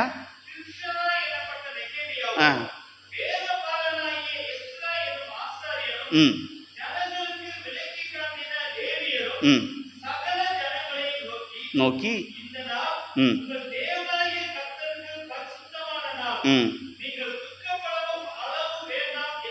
துக்கப்படவும் நீங்கள் அளவும் வேண்டாம் என்று சொல்லி அங்கே நீங்கள் கடவுளை ஆராதியுங்கள், உங்களை மீட்டு வந்த கடவுளை, உங்களை ரட்சிப்புக்குள்ளாக வழிநடத்தின கடவுளை நீங்கள் ஆராதியுங்கள் என்று அவர்கள் ஆராதித்தார்கள். நிறைவாக அவர்கள் என்ன செய்தார்கள்? சொல்லுகின்ற நிறைவு அந்த பகுதியிலே, நிறைவு பகுதியிலே 12ஆம் வசனத்திலே பார்க்கின்ற பொழுது அவர்கள் மகிழ்ச்சி அடைந்தார்கள் என்று சொல்லப்படுகின்ற செய்தியை நாம் காணுகின்றோம். ஆண்டவருடைய வார்த்தையை அவர்கள் கேட்ட வேளையிலே மையமாக வைத்து அவர்கள் கற்றுக்கொண்ட ஒரு சமுதாயமாக யூத சமுதாயம் காணப்பட்ட வேளையிலே அவர்களுடைய வாழ்க்கை மனம் திரும்புதலின் அடையாளமாக மாறினது என்று சொல்லி நாம் காணுகின்றோம். அழுகையும் ஆராதிப்பதும் மகிழ்ச்சி அடைதலும் மனம் திரும்புதலின் அடையாளமாக இருக்கிறது. இறையியல் கல்வி கடவுளின் வார்த்தையை மையமாக கொண்டு செயல்படுகின்ற வேளையிலே அனுதினமும் மனமாற்றத்தை பெற்றுக்கொள்கின்ற ஒரு இறையியல் சமூகமாக திருச்சபை விளங்குகிறது என்று நாம் இந்த பகுதியின் வழியாக நாம் அறிந்து கொள்ள முடியும். ஆகவே இன்றைய சூழலிலே வெறும் நம்மை நாம் புதுப்பித்துக் கொள்வதும், நாம் இருக்கின்ற இடங்களை புதுப்பித்துக் கொள்வதும், நம்முடைய செயல்பாடுகளை புதுப்பித்துக் கொள்வது மாத்திரமல்ல, என்ன செய்யப்பட வேண்டும்? நம்முடைய ஆன்மீக வாழ்க்கை புதுப்பிக்கப்பட வேண்டும். இறையியல் கல்வி, இங்கே பேசப்படுகின்ற வார்த்தைகள், அனுதினமும் பாடப்படுகின்ற பாடல்கள், அனுதினமும் நாம் பேசுகின்ற செயல்கள், கர்த்தரிடத்திலே ஜெபிக்கின்ற ஜெபங்கள் எல்லாம் நம்முடைய ஆன்மீக வாழ்க்கையை புதுப்பிக்கப்படுகின்ற அனுபவத்திலே காணப்பட வேண்டும் என்று, அதுவே இறையியல் சமூகமாக இருக்கிறது. கடவுளை நேசிக்கின்ற, கடவுளை பின்பற்றுகின்ற, கடவுளுக்கு சாட்சியாக இருக்கின்ற ஒரு சமூகமாக இருக்கிறது என்று இதை நாம் எப்பொழுது பெற்றுக்கொள்கிறோம்? இறையியல் கல்வியின் வழியாக ஆண்டவருடைய வார்த்தையை மையமாக கொண்டு நாம் செயல்படுகின்ற வேளையிலே அது நமக்கு ஆசீர்வாதமாக இருக்கும் என்று நாம் அறிந்து கொள்ள வேண்டும். உண்மையான கடவுளின் வார்த்தை அது நிச்சயமாக நம்முடைய மனதை தொடுகின்றதாக காணப்பட வேண்டும். ஆண்டவருடைய வார்த்தையை நாம் இங்கே அமர்ந்து கவனித்து கேட்கின்ற வேளையிலே அது நிச்சயமாக நம்முடைய மனதை தொடும், நம்முடைய வாழ்க்கையை மாற்றத்தை ஏற்படுத்தும். அதோடு மாத்திரமல்ல, சமூகத்தில் நீதி, அன்பு வெளிப்படுத்தும் விசுவாசிகளை அது உருவாக்குகின்றதாக இருக்கிறது. இன்றைய காலகட்டங்களிலே திருச்சபைகள், ஆண்டவருடைய தாசர்கள் அமிதமாக இறையியல் சமூகத்தின் சாட்சிகளாய் விளங்கும்படியாய் கர்த்தர் நம்மை அழைக்கின்றவராக இருக்கின்றார். இந்த நெகேமியா புஸ்தகத்திலே யூதர்கள் தங்களை அமிதமாக மாற்றினார்கள். தங்களுடைய வாழ்க்கையை நீதியிலும் அன்பிலும் விசுவாசத்திலும் வெளிப்படுத்துகின்ற ஒரு இறையியல் சமூகமாக அவர்கள் மாற்றப்பட்டார்கள். அது ஆண்டவருடைய வார்த்தையை அவர்கள் மையமாக வைத்ததினால் தங்களுடைய வாழ்வின் மனம் திரும்புதலை பெற்றுக்கொண்டு, தங்களுடைய வாழ்க்கையிலே ஆன்மீக வாழ்வை புதுப்பித்து கொண்டு, தங்களுடைய விசுவாசத்தின் உச்ச நிலைமையை அடைந்தவர்களாக அவர்கள் மாறினார்கள் என்று நாம் காணுகின்றோம். இறையியல் கல்வி என்பது அவ்விதமாக திருச்சபையின் கடவுளின் வார்த்தையை மையமாக வைத்து கற்றுக்கொள்ளுகின்ற வேளையிலே அது ஆண்டவரின் சமூகமாக, ஆண்டவரின் குடும்பமாக, ஆண்டவரின் பிள்ளைகளாக, ஆண்டவரின் செயல்பாடுகளுக்கு நம்மை இணைத்துக் கொள்ளுகின்ற ஒரு மக்களாக கர்த்தர் நம்மை அழைக்கின்றவராக இருக்கின்றார். ஆகவேதான் இறையியல் பாடலிலே நீங்கள் கவனித்திருப்பீர்கள். இறையியல் பயணம் தொடர்வோம், திருமறை நின்று நாம் பயில்வோம். சூழல்கள் இன்றைய காலங்களிலே தொடுக்கின்ற வினாக்கள் நம்முடைய சிந்தைக்கு துணை தருகின்ற சவால்களாய் இருக்கின்றது.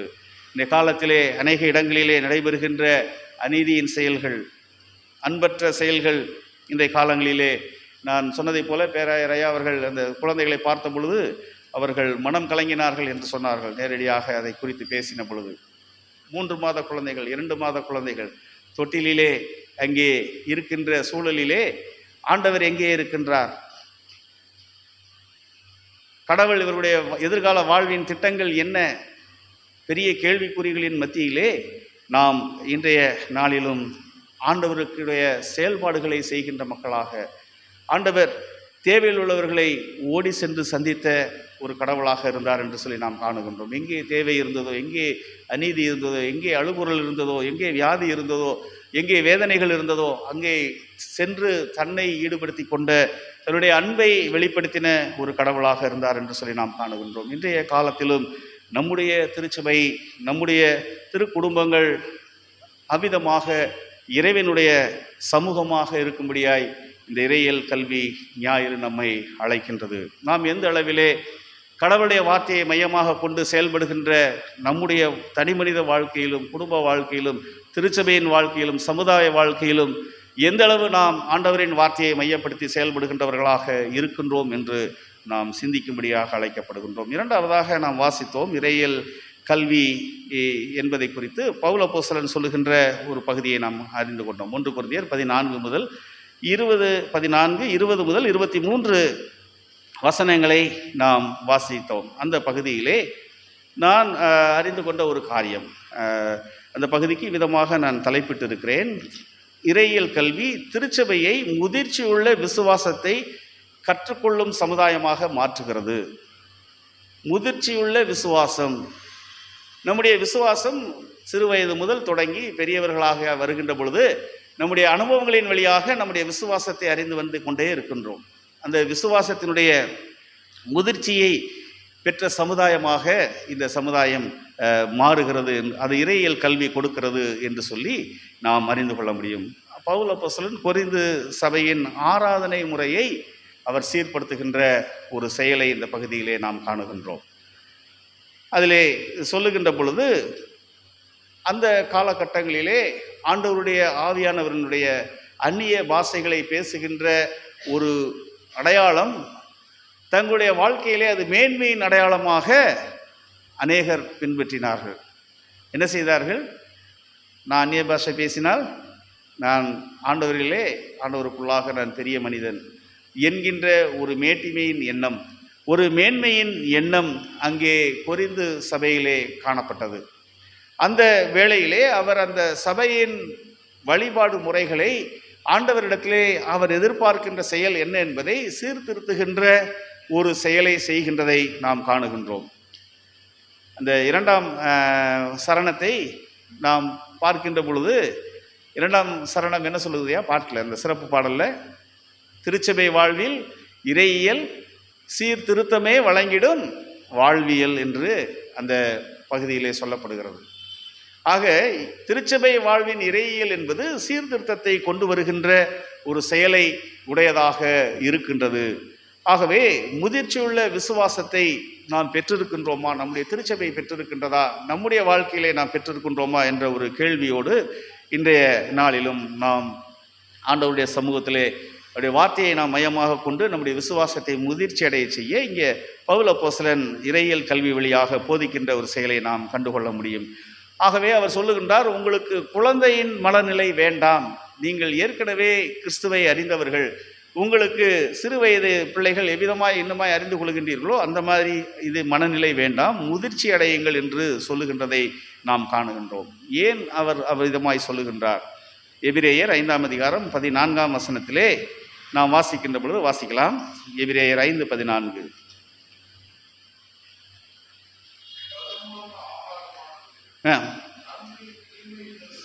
நன்மை தீன்மை என்பது பயிற்சியினால் பகுத்தறியத்தக்கதாக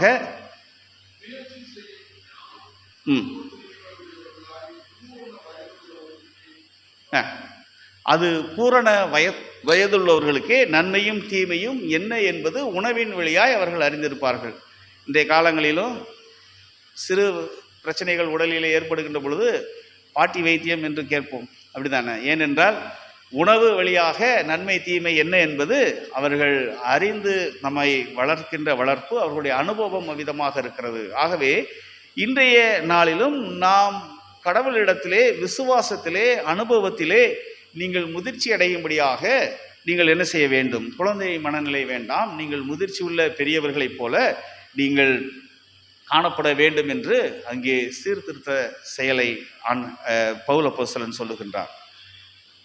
இங்கே நம்ம அந்நிய பாஷை பேசினோம்னா யாருக்கும் புரியுமா? நான் இங்கே வந்து நின்று ஏதோ ஒரு பாஷை பேசிகிட்டு இருக்கேன்னா நீங்கள் கவனிப்பீங்களா? நிச்சயமாக புரிகின்ற பாஷையிலே நாம் பேசுகின்ற பொழுது அது என்ன தருகிறது என்று சொன்னால், அது புரியாத மொழி குழப்பத்தை உருவாக்குகிறதாக இருக்கிறது என்று பவுல் அப்போஸ்தலன் குறிப்பிடுகின்றார்.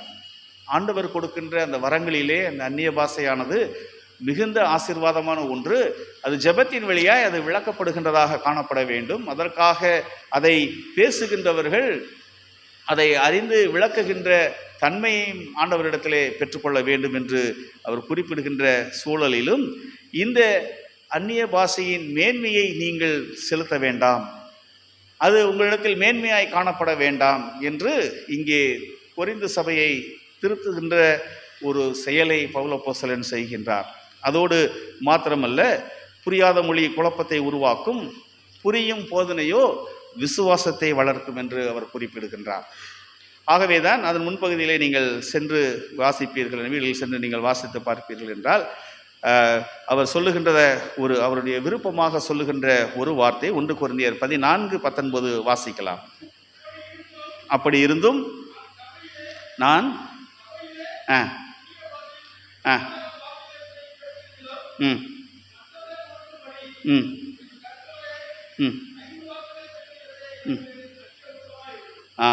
எனக்கு நான் பேசுகின்ற வார்த்தை எனக்கு எல்லோரும் புரிந்து கொள்ளுகின்ற, வெளியிலிருந்து வருகின்றவர்களும் அறிந்து கொள்ளுகின்ற வகையிலே பேசுகின்ற பாஷையானது அது மிகுந்த பயனுள்ளதாக இருக்கும், அதுவே என்னுடைய விருப்பமாக இருக்கிறது என்று கொரிந்து சபைக்கு சொல்லுகின்ற செய்தியை நாம் காணுகின்றோம்.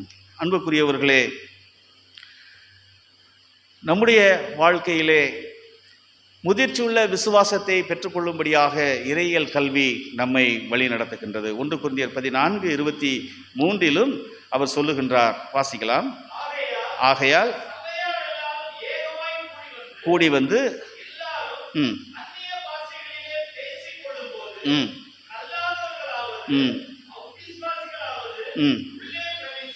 உள்ளே பிரவேசித்தால் அவர்கள் உங்களை பைத்தியம் பிடித்தவர்கள் அல்லவா என்பார்களா என்ற ஒரு கேள்வியை கேட்கிறார். ஆகவேதான் அவர் சொல்லுகின்றார், என்னுடைய விருப்பமானது எல்லோரும் அறிந்து கொள்ளும் வழியாக, எல்லோரும் புரிந்து கொள்ளும் வழியாக கடவுளுடைய வார்த்தையானது அறிவிக்கப்பட வேண்டும் என்று அது சொல்லுகின்ற ஒரு செய்தியை காணுகின்றோம். தெளிவான போதனை சபையின் சாட்சியை வலுப்படுத்துகிறதா இருக்கிறது. அது இறையியல் கல்வி வழியாய் கடவுள் நமக்கு கொடுக்கின்றார் என்று சொல்லி நாம் அறிந்து கொள்ள வேண்டும். ஆகவே இறையியல் கல்வியானது ஒரு ஒழுங்கான ஆராதனையை உருவாக்குகிறது, சபையை அது கட்டி எழுப்புகிறதா இருக்கிறது, விசுவாசிகளை ஊழியத்திற்கு ஆயத்தப்படுத்துகிறதாய் இருக்கிறது. அன்புக்குரியவர்களே, நம்முடைய திருச்சபையிலே முதிர்ச்சியுள்ள விசுவாசத்திலே ஆண்டவரிடத்திலே நாம் கடந்து வருகின்றவர்களாக இருக்கின்றோம். நம்முடைய திருச்சபையில் அநேக ஊழியங்கள் இருக்கிறது. பைபிள் ஸ்டடீஸ் ஆரம்பிக்கலாம், வெள்ளிக்கிழமை ஆராதனைக்கே வரமாட்டேங்கிறீங்க, உபவாச கூடுகைக்கு வரமாட்டேங்கிறீங்க, 1ஆம் தேதி ஆராதனைக்கும் நன்றியோடு வருவதற்கு பலவீனங்கள் இருக்கும், இல்லாமல் இல்லை. ஆனால் ஒவ்வொரு மாதமுமே அதே பலவீனத்தோடு இருக்கிறோமா? இல்லையே. நம்முடைய பணிகளுக்கு சென்று விடுகிறோம். ஆக இந்த ஊழியங்களின் வழியாக சண்டே ஸ்கூல் இருக்கிறது, யூத் கூடுகைகள் இருக்கிறது, காட்டேஜ் ப்ரேயர் மீட்டிங்ஸ் இருக்கிறது, விமென்ஸ் ஃபெலோஷிப் கூடுகைகள் இருக்கிறது. இவைகளின் வழியாக நாம் தொடர்ந்து கடவுளின் வார்த்தையை கற்றுக்கொள்ளுகின்ற வேளையிலே நாம் விசுவாசத்தின் முதிர்ச்சியை நாம் பெற்றுக்கொள்ளுகின்றவர்களாக இருக்கின்றோம். அதனால் நான் இந்த தடவை அப்படி தான் யோசித்தேன். நேற்று நான் பேசி கொண்டிருந்த பொழுது சொன்னேன், வெள்ளிக்கிழமையில் யாரும் வர்றதில்லை. போன வாரம் எத்தனை பேர் வந்தாங்க தெரியுமா? தம்பி அருமையான சகோதரர் மாணிக்கம் அவர்கள் தான் நேற்று வெள்ளிக்கிழமை ஆராதனையிலே நம்மோடு கூட பங்கு பெற்றார்கள். அவர்கள் சென்னை பேராயத்திலிருந்து வந்திருக்கிறார்கள். ஆகவே நான் ஒரு முடிவு செய்தேன், ஒவ்வொரு வெள்ளிக்கிழமையும் ஒரு ஃபெல்லோஷிப் குரூப் கட்டாயம் சாயங்காலம் ஈவினிங் சர்வீஸ் எடுக்கிறீங்க. சரியா? ஒரு வெள்ளிக்கிழமை விமென்ஸ் ஃபெல்லோஷிப் என்ன செய்யணும்? சண்டே சர்வீஸ் எடுக்கிறீங்க. ஒரு வாரம் வெள்ளிக்கிழமை பாடகர் குழு சர்வீஸ் எடுக்கிறீங்க. சரியா? ஒரு வாரம் யூத் பிள்ளைக சர்வீஸ் எடுக்கிறீங்க. ஒரு வாரம் சண்டே ஸ்கூல் எடுங்க. அந்த அப்போயாவது கொஞ்சம் பேராவது வருவீங்கல்ல, அந்த ஐக்கியத்தில் இருக்கிறவர்கள் வந்து பங்கு பெறுவீங்கல்ல. ஆக இது ஒரு வளர்ச்சியின் அடையாளமாகவும் இருக்கும், அனுபவத்தின் அடையாளமாகவும் இருக்கும். நம்முடைய பிள்ளைகளை ஊழியத்திலே வளர்ப்பதற்கும் ஆண்டவருடைய வார்த்தையிலும் விசுவாசத்திலும் பெருகும்படியாகவும் இது ஆசீர்வாதமாக இருக்கும் என்று நான் நம்புகிறேன். ஆகவே வருகின்ற வெள்ளிக்கிழமை நம்ம பாடகர் குழு எடுத்துடலாமா? உங்களை வைத்து தான் கேட்கிறேன். நம்முடைய பாடகர் குழு நாம் வருகின்ற வெள்ளிக்கிழமை மாலை ஆராதனையை அடுத்த வாரம் வச்சுக்கலாம் ஐயா. இந்த வாரம் விட்டு அடுத்த வாரம். சரி, எப்படி என்றால் பெண்கள் ஐக்கிய சங்கங்கள் வருகின்ற ஞாயிற்றுக்கிழமைக்கு ஆயத்தமாக இந்த வெள்ளிக்கிழமை ஆராதனையை நீங்கள் பங்கு பெற்று அதனுடைய வெள்ளிக்கிழமை ஆராதனையிலே நீங்களே செய்தி கொடுக்க வேண்டும். சரியா? நீங்களே ஆராதனையை நடத்த வேண்டும். நான் வருவேன், நான் வந்து பார்ப்பேன். ஏனென்று சொன்னால் நம்முடைய விசுவாசத்தின் முதிர்ச்சியை இவ்விதமான ஊழியங்களின் வழியாக நான் பெற்றுக்கொள்ள முடியும் என்பதை நான் அன்போடு தெரிவித்துக் கொள்கின்றேன். ஆகவே விசுவாசத்தை நாம் கற்றுக்கொள்ள இறையியல் கல்வி, முதிர்ச்சி பெற்றுக்கொள்ள இறையியல் கல்வி நமக்கு துணை செய்கிறது என்று நாம் அறிந்து கொள்ள வேண்டும். மூன்றாவதாக, ஆண்டவராகிய இயேசு கிறிஸ்துவின் வார்த்தை நற்செய்தி பகுதியிலே நாம் காணுகின்றோம். இறையியல் கல்வி என்பது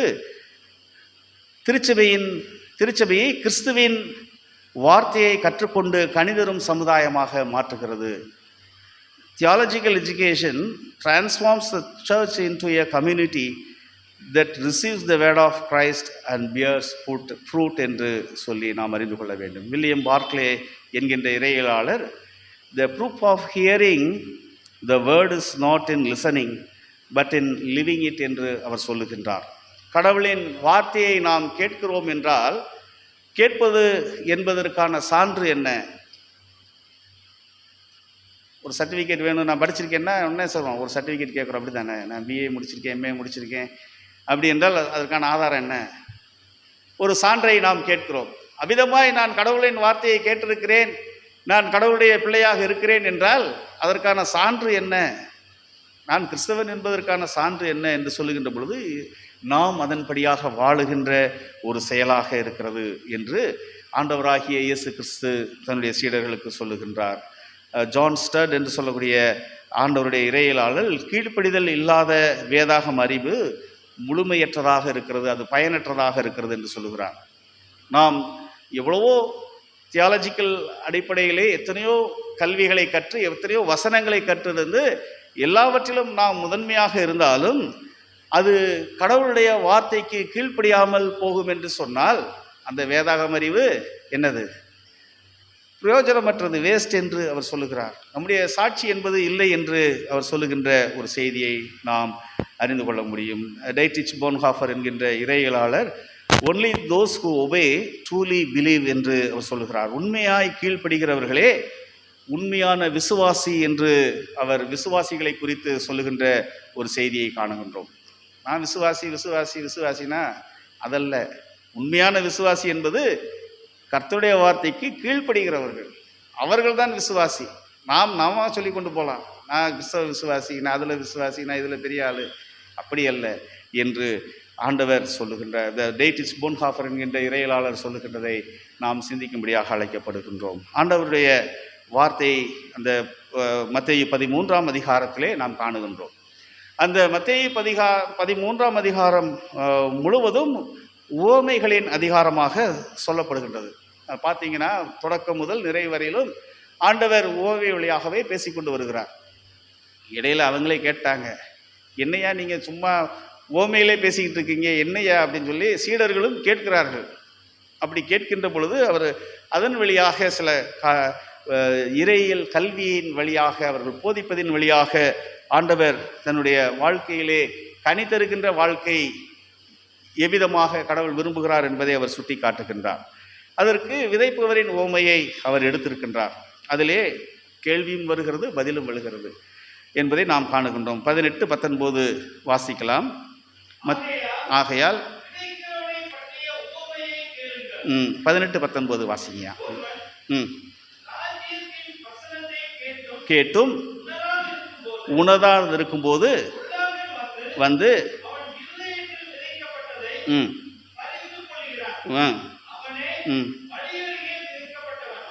அப்போ ஒரு விதையானது வழியருகே விதைக்கப்படுகின்ற பொழுது பொல்லாங்கன் வந்து அது காலில் மிதிப்படும், அல்லது பறவைகள் வந்து தின்றுவிடும், அல்லது அதனுடைய வளர்ச்சி பெறுவதற்கான அடிப்படை தன்மை இல்லாமல் இருக்கும். ஆகவே இந்த விதமான சூழ்நிலையிலே வழியோரம் விதைக்கப்பட்ட நிலமானது விதையானது அது என்ன செய்கிறது? வார்த்தையை புரிந்து கொள்ளாதவர்களுக்கு கடவுள் ஆண்டவர் அங்கே இந்த ஓமையை சொல்லுகின்றார். கடவுளுடைய வார்த்தை நமக்கு புரியவில்லை என்றால் நீங்களும் நானும் எந்த இடத்துல கிடக்கிறோம்? வழியோரம் விதைக்கப்பட்ட விதை. இங்கே வந்துட்டு நாம் இந்த வேளையிலே, நம்முடைய பிரசங்க வேளையிலே ஆண்டவருடைய வார்த்தையை கவனிக்காமல் நாம் சோர்வுற்றவர்களாகவோ அல்லது நம்முடைய செயல்பாடுகளிலே நம்மை இணைத்து கொள்ளாதவர்களாகவோ காணப்படுவோம் என்றால் நீங்களும் நானும் ஒவ்வொரு முறையும் ஆலயம் வந்து மீண்டும் செல்லுகின்ற பொழுது வழியோரத்திலே விதைக்கப்பட்ட விதை. நம்மால் என்ன செய்ய முடியாது? பலன் கொடுக்க முடியாது என்பதை நாம் அறிந்து கொள்ள வேண்டும். 20-21 அவர் சொல்லுகின்றார், வாசிக்கலாம். கற்பாறையில் விதைக்கப்பட்ட விதையானது உடனே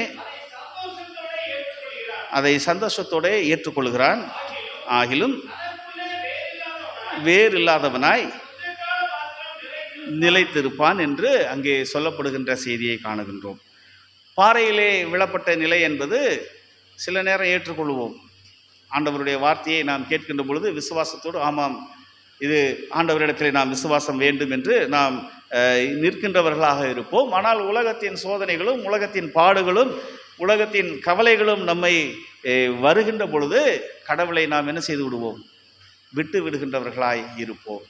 இவர்கள் பாறையிலே விழுந்த விதைகள், அந்த பாறையானது வேறு விடுதலிலே தடைகளை உருவாக்குவதினால் அந்த சூழ்நிலையை கொடுக்கிறது. ஆகவே கடவுளுடைய வார்த்தையை கேட்டு அதை புரிந்து கொள்ளாமல் அதற்கு செவி கொடாமல் இருக்கின்றவர்கள் வழியோரத்திலே விழுந்த விதையைப் போலவும், பாறையிலே விழுந்தவர்கள் ஏற்றுக்கொள்வார்கள், ஆனால் சோதனை வருகின்ற நிலையிலே அதை விட்டு விடுகின்றவர்களாக இருக்கின்றார்கள் என்று சொல்லப்படுகின்ற செய்தியை காணுகின்றோம். அடுத்து வாசிக்கலாம் ஐயா. முள்ளுள்ள இதயங்களில் விதைக்கப்பட்டவர்கள் இருந்தும் உலக கவலை, ஐஸ்வர்ய மயக்கம்,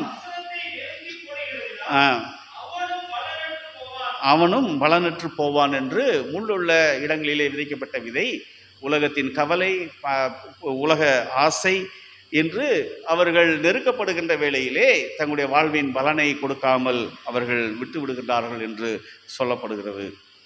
ஆகவே உணர்ச்சியற்ற விசுவாசம் ஆழமற்றது என்று, உணர்ச்சி வசப்பட்ட விசுவாசம் ஆழமற்றது என்று சொல்லுகின்றதை காணுகிறோம். கொலோசியர் 2 அவர் பவுல் அப்போஸ்தலன் சொல்லுகின்றார், வாசிக்கலாம். கொலோசியர் 2:7.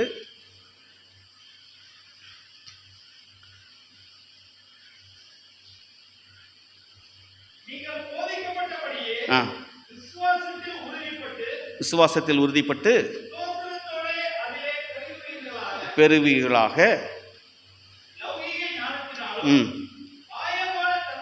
தந்திரத்தினாலும் கொண்டு போகாதபடிக்கு எச்சரிக்கையாயிருங்கள்.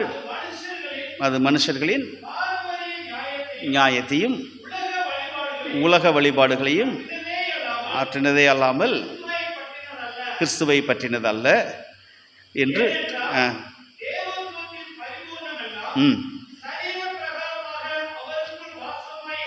இருக்கிறது. ஆமாம், போதியா. ஆகவே இங்கே அவர் அழைக்கின்ற அழைப்பு கிறிஸ்துவுக்குள்ளாக நீங்கள் வேறு ஒன்றுங்கள். பாறையிலே விழுந்த நிலமான விதையானது சோதனை வந்தால் விலகி விடுகிறதைப் போல, முள்ளுள்ள நிலத்திலே விழுந்த விதையானது அவிசுவாச வாழ்வை வெளிப்படுத்துகிறதைப் போல, கிறிஸ்துவை விட்டு விலகின வாழ்க்கையை அது சுட்டி காட்டுகிறதைப் போல, நீங்கள் எப்பொழுதும் நீங்கள் கிறிஸ்துவுக்குள் வேரூன்றுவீர்கள் என்று சொன்னால் இவைகளெல்லாம் நீங்கள் மேற்கொள்ள முடியும் என்று அங்கே பவுலப்போஸ்தலன் சொல்லுகிறதை ஆண்டவராகிய இயேசு கிறிஸ்து இந்த ஓமை வழியாய் கற்றுக் கொடுக்கின்ற செய்தியை நாம் காண முடியும். ஆகவே தான் அவர் சொல்லுகின்றார். மத்தேயு 6 அதிகாரம் 33 வசனத்திலே ஆண்டவராகிய இயேசு கிறிஸ்து சொல்லுகின்ற வேளையில், முதலாவது தேவனுடைய ராஜ்யத்தையும் நீதியையும் தேடுங்கள், அப்பொழுது எல்லாம் வந்துடும். ஆமாம், என்னென்ன தேவையோ எல்லாம் முதலாவது அவருடைய ராஜ்யத்தையும் நீதியையும் தேடுகின்ற பொழுது என்று அவர் சொல்லுகின்றதை நாம் விசுவாசிக்கும்படியாக அழைக்கப்படுகின்றோம். வசனம் 23 நல்ல நிலத்திலே விழுந்த விதையை பற்றி அவர் சொல்லுகின்றார். வாசிக்கலாம். கேட்கிறவனும் உணர்கிறவனுமாயிருந்து 100ஆகவும் 60ஆகவும் 30ஆகவும் பலன் தருவான் என்றார் என்று அங்கே நல்ல நிலத்திலே விழுந்த விதையானது கேட்டு உணர்ந்து கீழ்ப்படிந்து என்று சொல்லுகின்ற ஒரு வார்த்தையை நாம் காணுகின்றோம். நம்முடைய வாழ்க்கையிலே இறையியல் கல்வி நமக்கு கற்றுக் கொடுக்கின்ற வேளையிலே நம்முடைய இதயமானது நிலமாக இருக்கின்றது. அந்த இதயமாகிய நிலத்திலே நாம் எந்த இடத்தை கடவுளுடைய வார்த்தைக்கு கொடுக்கிறோம்? முழுமையான கனி தர வேண்டும் என்றால் அதை கேட்டு உணர்ந்து அதனுடைய செயல்பாட்டிலே கர்த்தரிடத்திலே விசுவாசத்தை வைத்து அவர் நம்மை அழைத்த அழைப்பின் செயல்பாடுகளை நாம் உணர்ந்தவர்களாக நாம் செயல்படும்படியாக நாம் அழைக்கப்பட்டிருக்கின்றோம். யோவான் 15 அதிகாரம் 16 வசனத்திலே ஆண்டவர் சொல்லுகின்றார். வாசிக்கலாம், நிறைவு செய்வோம்.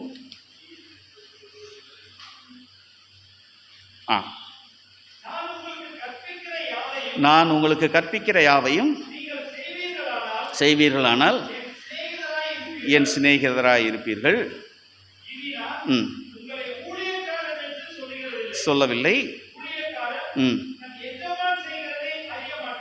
போதியா ஆண்டவர் நம்மை தெரிந்தெடுத்திருப்பது கனித்தர என்று சொல்லுகின்ற ஒரு செய்தியை நாம் காணுகின்றோம். அன்புக்குரியவர்களே, இறையியல் கல்வியானது திருச்சபையை கிறிஸ்துவின் வார்த்தையை கற்றுக்கொண்டு கனிதரும் சமுதாயமாக மாற்றுகிறது. ஆண்டவருடைய ஓமை அதன் வழியாய் நம்மை அழைக்கின்ற அழைப்பை நாம் காணுகின்றவர்களாய் இருக்கின்றோம். கடவுளின் வார்த்தை எங்கும் விதைக்கப்படுகிறது.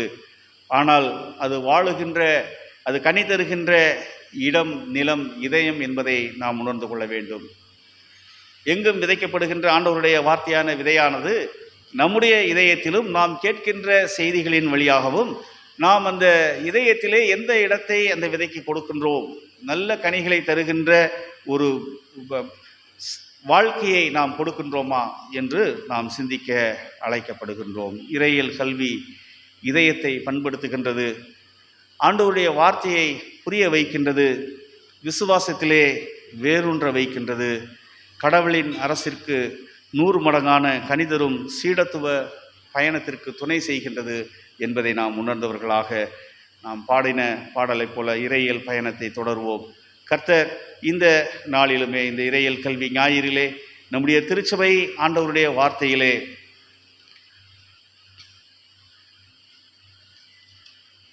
மையமாக கொண்டு கனிதருகின்ற வாழ்க்கையை கொடுக்கின்றதா?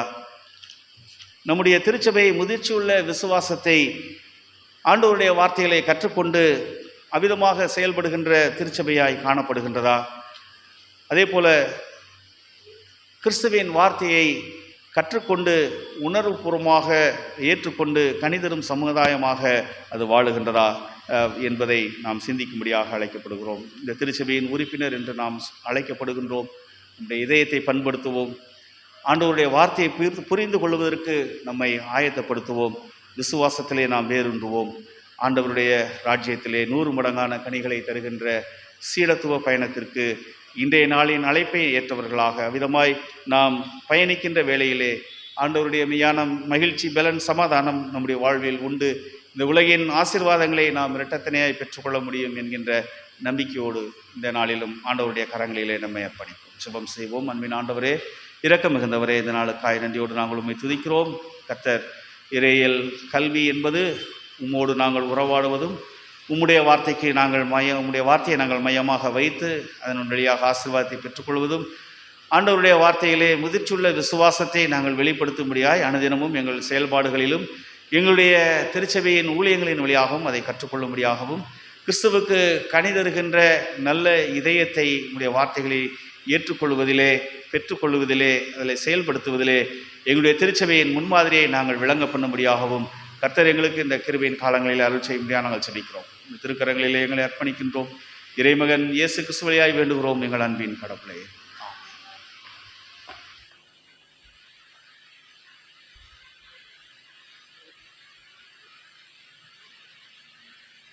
கடவுளுடைய வார்த்தையை கேட்ட நாம் நம்மையும் நம்முடைய காணிக்கைகளையும் கடவுளுக்கென்று படைப்போம்.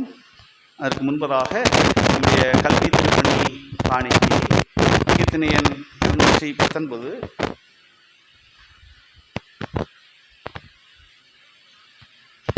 தந்தேன் என்னை இயேசுவே இந்த நேரமுமே உமக்கு இந்த பாடல் பாடி இந்த கல்வி திருப்பணி காணிக்கைக்கு ஆயத்தப்பட்டவர்கள் நீங்கள் முன் வந்து கொடுக்க உங்களை அன்போடு கேட்டுக்கொள்கின்றேன்.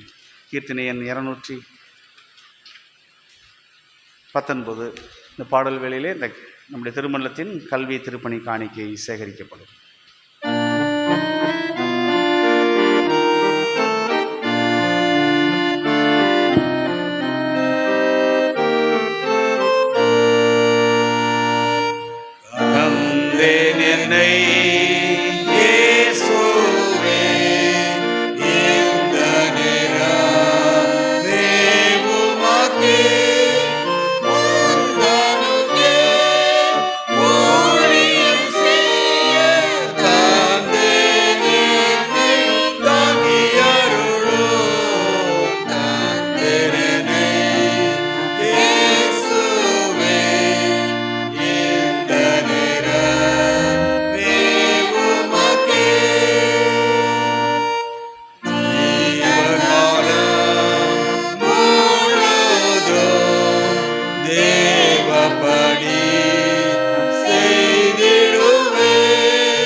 கல்வி திருப்பணி காணிக்கைக்காக நாம் ஜெபம் செய்வோம்.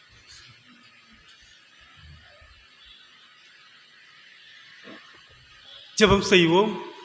துதிகள் மத்திய வாசையும் எங்கள் தாயும் தந்தையுமாகி நல்ல ஆண்டவரே, இந்த பரிசுத்தமான ஓய்வு நாளுக்காக காலை நேரத்துக்காக உமக்கு நன்றி கலந்ததை தோடு துதிக்கிற சாமி.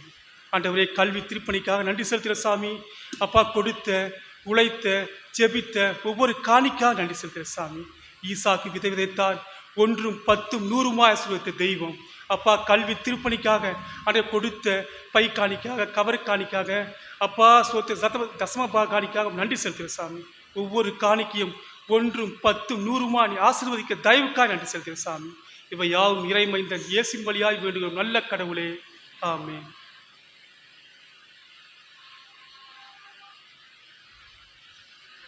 தொடர்ந்து நாம் கீர்த்தனைகளிலே பாடல் எண் 241 ஏற்றுக்கொண்டலும் என்ற பாடல் வழியாய் நம்மையும் நம்முடைய காணிக்கைகளை கடவுளுக்கு என்று படைப்போம்.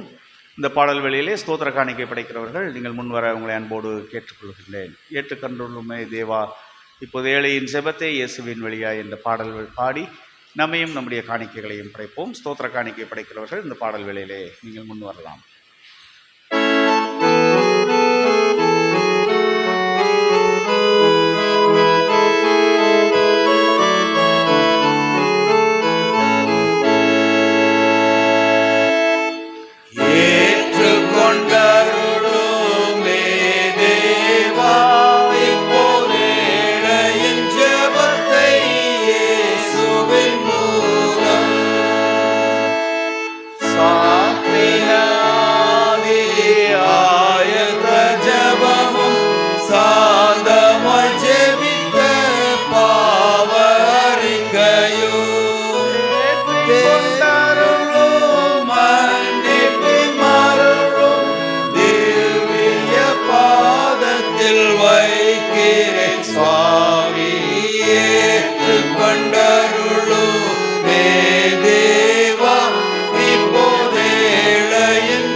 நாம் யாவரும் இணைந்து 42ஆம் பக்கத்தில் இருக்கின்ற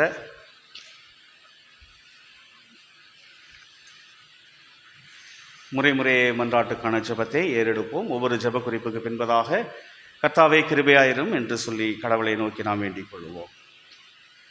42ஆம் பக்கத்தில் இருக்கிற 2வது முறை மன்றாட்டு. பரத்திலிருந்து வரும் சமாதானத்திற்காகவும் நம்முடைய ஆத்மாக்களின் ரட்சிப்புக்காகவும் கடவுளை நோக்கி வேண்டிக் கொள்வோமாக. அகில உலக சமாதானத்திற்காகவும் கடவுளுடைய பரிசுத்த சபைகளின் நல்வாழ்வுக்காகவும் அவைகளின் ஒருமைப்பாட்டுக்காகவும் கடவுளை நோக்கி ஜெபிப்போமாக. நம்முடைய பேராயர்களும் மற்றெல்லா பணிவிடைக்காரரும் சிறப்பாய் ரைட் ரெவரண்ட் ரூபர்ட் மார்க் என்னும் நமது பிரதம பேராயரும், right reverend doctor Jeyasingh Prince Prabhakaran என்னும் நமது பேராயரும் நல்ல இருதயத்தோடும் சுத்த மனசாட்சியோடும் தங்கள் பணிவிடைகளை நிறைவேற்றவும் விதமாக வருகின்ற நாட்களில் நடைபெற இருக்கின்ற பேராயருடைய அருட்பொழி வழிபாடானது ஆண்டவருடைய நாம மகிமைக்கென்று நிறைவேறவும் ஆண்டவருடைய தரிசனங்களை நிறைவேற்றும்படியாய் அமையும்படியாய் கடவுளை நோக்கி வேண்டிக் கொள்வோமாக. நமது தேசத்தின் ஜனாதிபதி, பிரதமர், அதிகாரம் வகிப்பவர் அனைவருக்காகவும் கடவுளை நோக்கி வேண்டிக் கொள்வோமாக. வியாதியஸ்தர், உபத்திரப்படுவோர், துக்கப்படுவோர், மரண தருவாயில் இருப்போர் அனைவருக்காகவும் கடவுளை நோக்கி வேண்டிக் கொள்வோமாக. ஏழைகள், பட்னியாயிருப்போர், அனாதைகள், விதவைகள், உபத்திரப்படுவோர் அனைவருக்காகவும் கடவுளை நோக்கி வேண்டிக் கொள்வோமாக. அந்தகாரத்திலிருந்து நம்மை தம்முடைய ஆச்சரியமான ஒளி நடத்துக்கு வரவழைத்துடைய மகத்துவங்களை காண்பிக்கும் பொருட்டாக நமக்காகவும் கிறிஸ்துவின் திருப்பெயரை அறிக்கை பண்ணும் யாவருக்காகவும் கடவுளை நோக்கி வேண்டிக் கொள்வோமாக. சர்வ வளமுள்ள நித்திய கடவுளே, திருச்சபையின் முழு சரீரத்தையும் உமது ஆவியானவரால் ஆண்டு பரிசுத்தப்படுத்துகிறவரே, இன்றைய நாளிலுமே படைக்கப்பட்டிருக்கிற நன்றி காணிக்கைகள், சூத்திர காணிக்கைகள், கல்வி திருப்பணி காணிக்கைகள் அனைவருக்குமாய் நாங்கள் உம்முடைய சமூகத்திலே வருகின்றோம். உமது திருச்சபையில் எல்லா நிலைமையில் உள்ள மனிதருக்காக உமது திருமுன்பதாய் நாங்கள் ஏறெடுக்கும் விண்ணப்பங்களையும் ஜெபங்களையும் கர்த்தர் ஏற்று அங்கீகரித்தள்ளும். ஒவ்வொரு அங்கத்தினரும் தன் தன் அழைப்பிலும் பணிவிடையிலும் உண்மையோடும் கடவுளுக்கு உகந்த பக்தியோடும் உமக்கு ஊழியம் செய்யும்படியாய் நீர் கிருபை செய்ய வேண்டும் என்று எங்கள் ஆண்டவரும் இரட்சகரும் ஆகிய இயேசு கிறிஸ்துவின் வழியாய் வேண்டிக் கொள்கிறோம். ஆமேன்.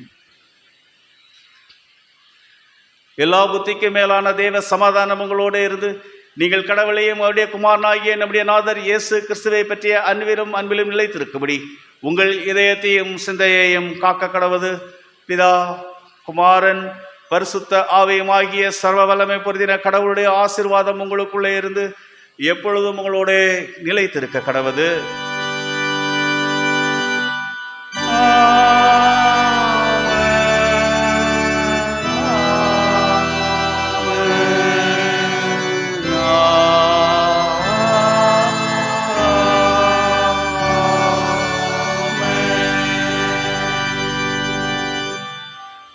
ஆராதனை நிறைப்பாடலாக பாமாலைகளிலே பாடல் எண் 372 ஜெபத்தின் நாவலை என் நெஞ்சில் அருளும் என்ற பாடலை நாம் யாவரும் எழுந்து நின்று பாடுவோம்.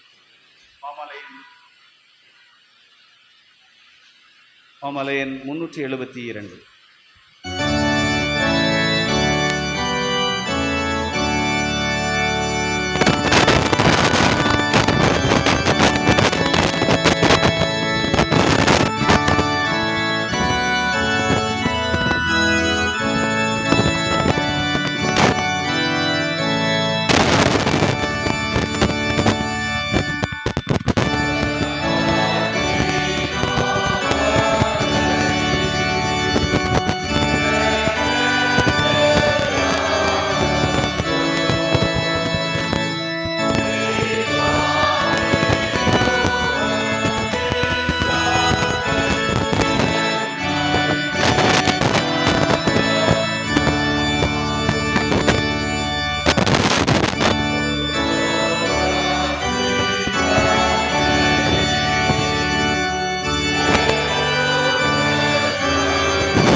நாளிலும் உம்முடைய வேதத்தின் வழியாக நாங்கள் உம்முடைய வார்த்தைகளை அறிந்து கொள்ளவும், அந்த வார்த்தையை உணர்ந்து அந்த விசுவாசத்திலே பலப்படவும், கனித்திருக்கின்ற வாழ்வின் ஆசீர்வாதங்களை உம்முடைய வார்த்தையினால் நாங்கள் சுதந்திரித்துக் கொள்ளவும், ஆவியானவர் எங்களோடு நீர் பேசின, நீர் வழிநடத்தின உம்முடைய சாட்சியின் வார்த்தைகளுக்காக நாங்கள் நன்றி சொல்லுகின்றோம். அவ்விதமாய் நாங்கள் செயல்பட எங்களை நாங்கள் முற்றிலுமாய் அர்ப்பணிக்கின்றோம். கர்த்தருடைய ஆவியானவர் தொடர்ந்து உம்முடைய சிலுவை நிழலின் ஆசீர்வாதங்களை நாங்கள் நிறைவாய் சுதந்திரித்து உம்முடைய சாட்சிகளாய் உலகிற்குள் கடந்து செல்ல எங்களுக்கு நீர் கிருபை செய்வீராக. இறைமகன் இயேசு கிறிஸ்து வழியாய் வேண்டுகிறோம் எங்கள் அன்பின் கடவுளே, ஆமென். ஆத்துமாவே கர்த்தரை ஸ்தோத்தரி, என் முழு உள்ளமே அவர் பரிசுத்த நாமத்தை ஸ்தோத்தரி. என் ஆத்துமாவே கர்த்தரை ஸ்தோத்தரி, என் முழு உள்ளமே அவர் பரிசுத்த நாமத்தை ஸ்தோத்தரி. அவர் செய்த சகல உபகாரங்களையும் மறவாரே, அவர் செய்த சகல உபகாரங்களையும் மறவாதே. என் ஆத்துமாவே கர்த்தரை ஸ்தோத்தரி, என் முழு உள்ளமே அவர் பரிசுத்த நாமத்தை ஸ்தோத்தரி.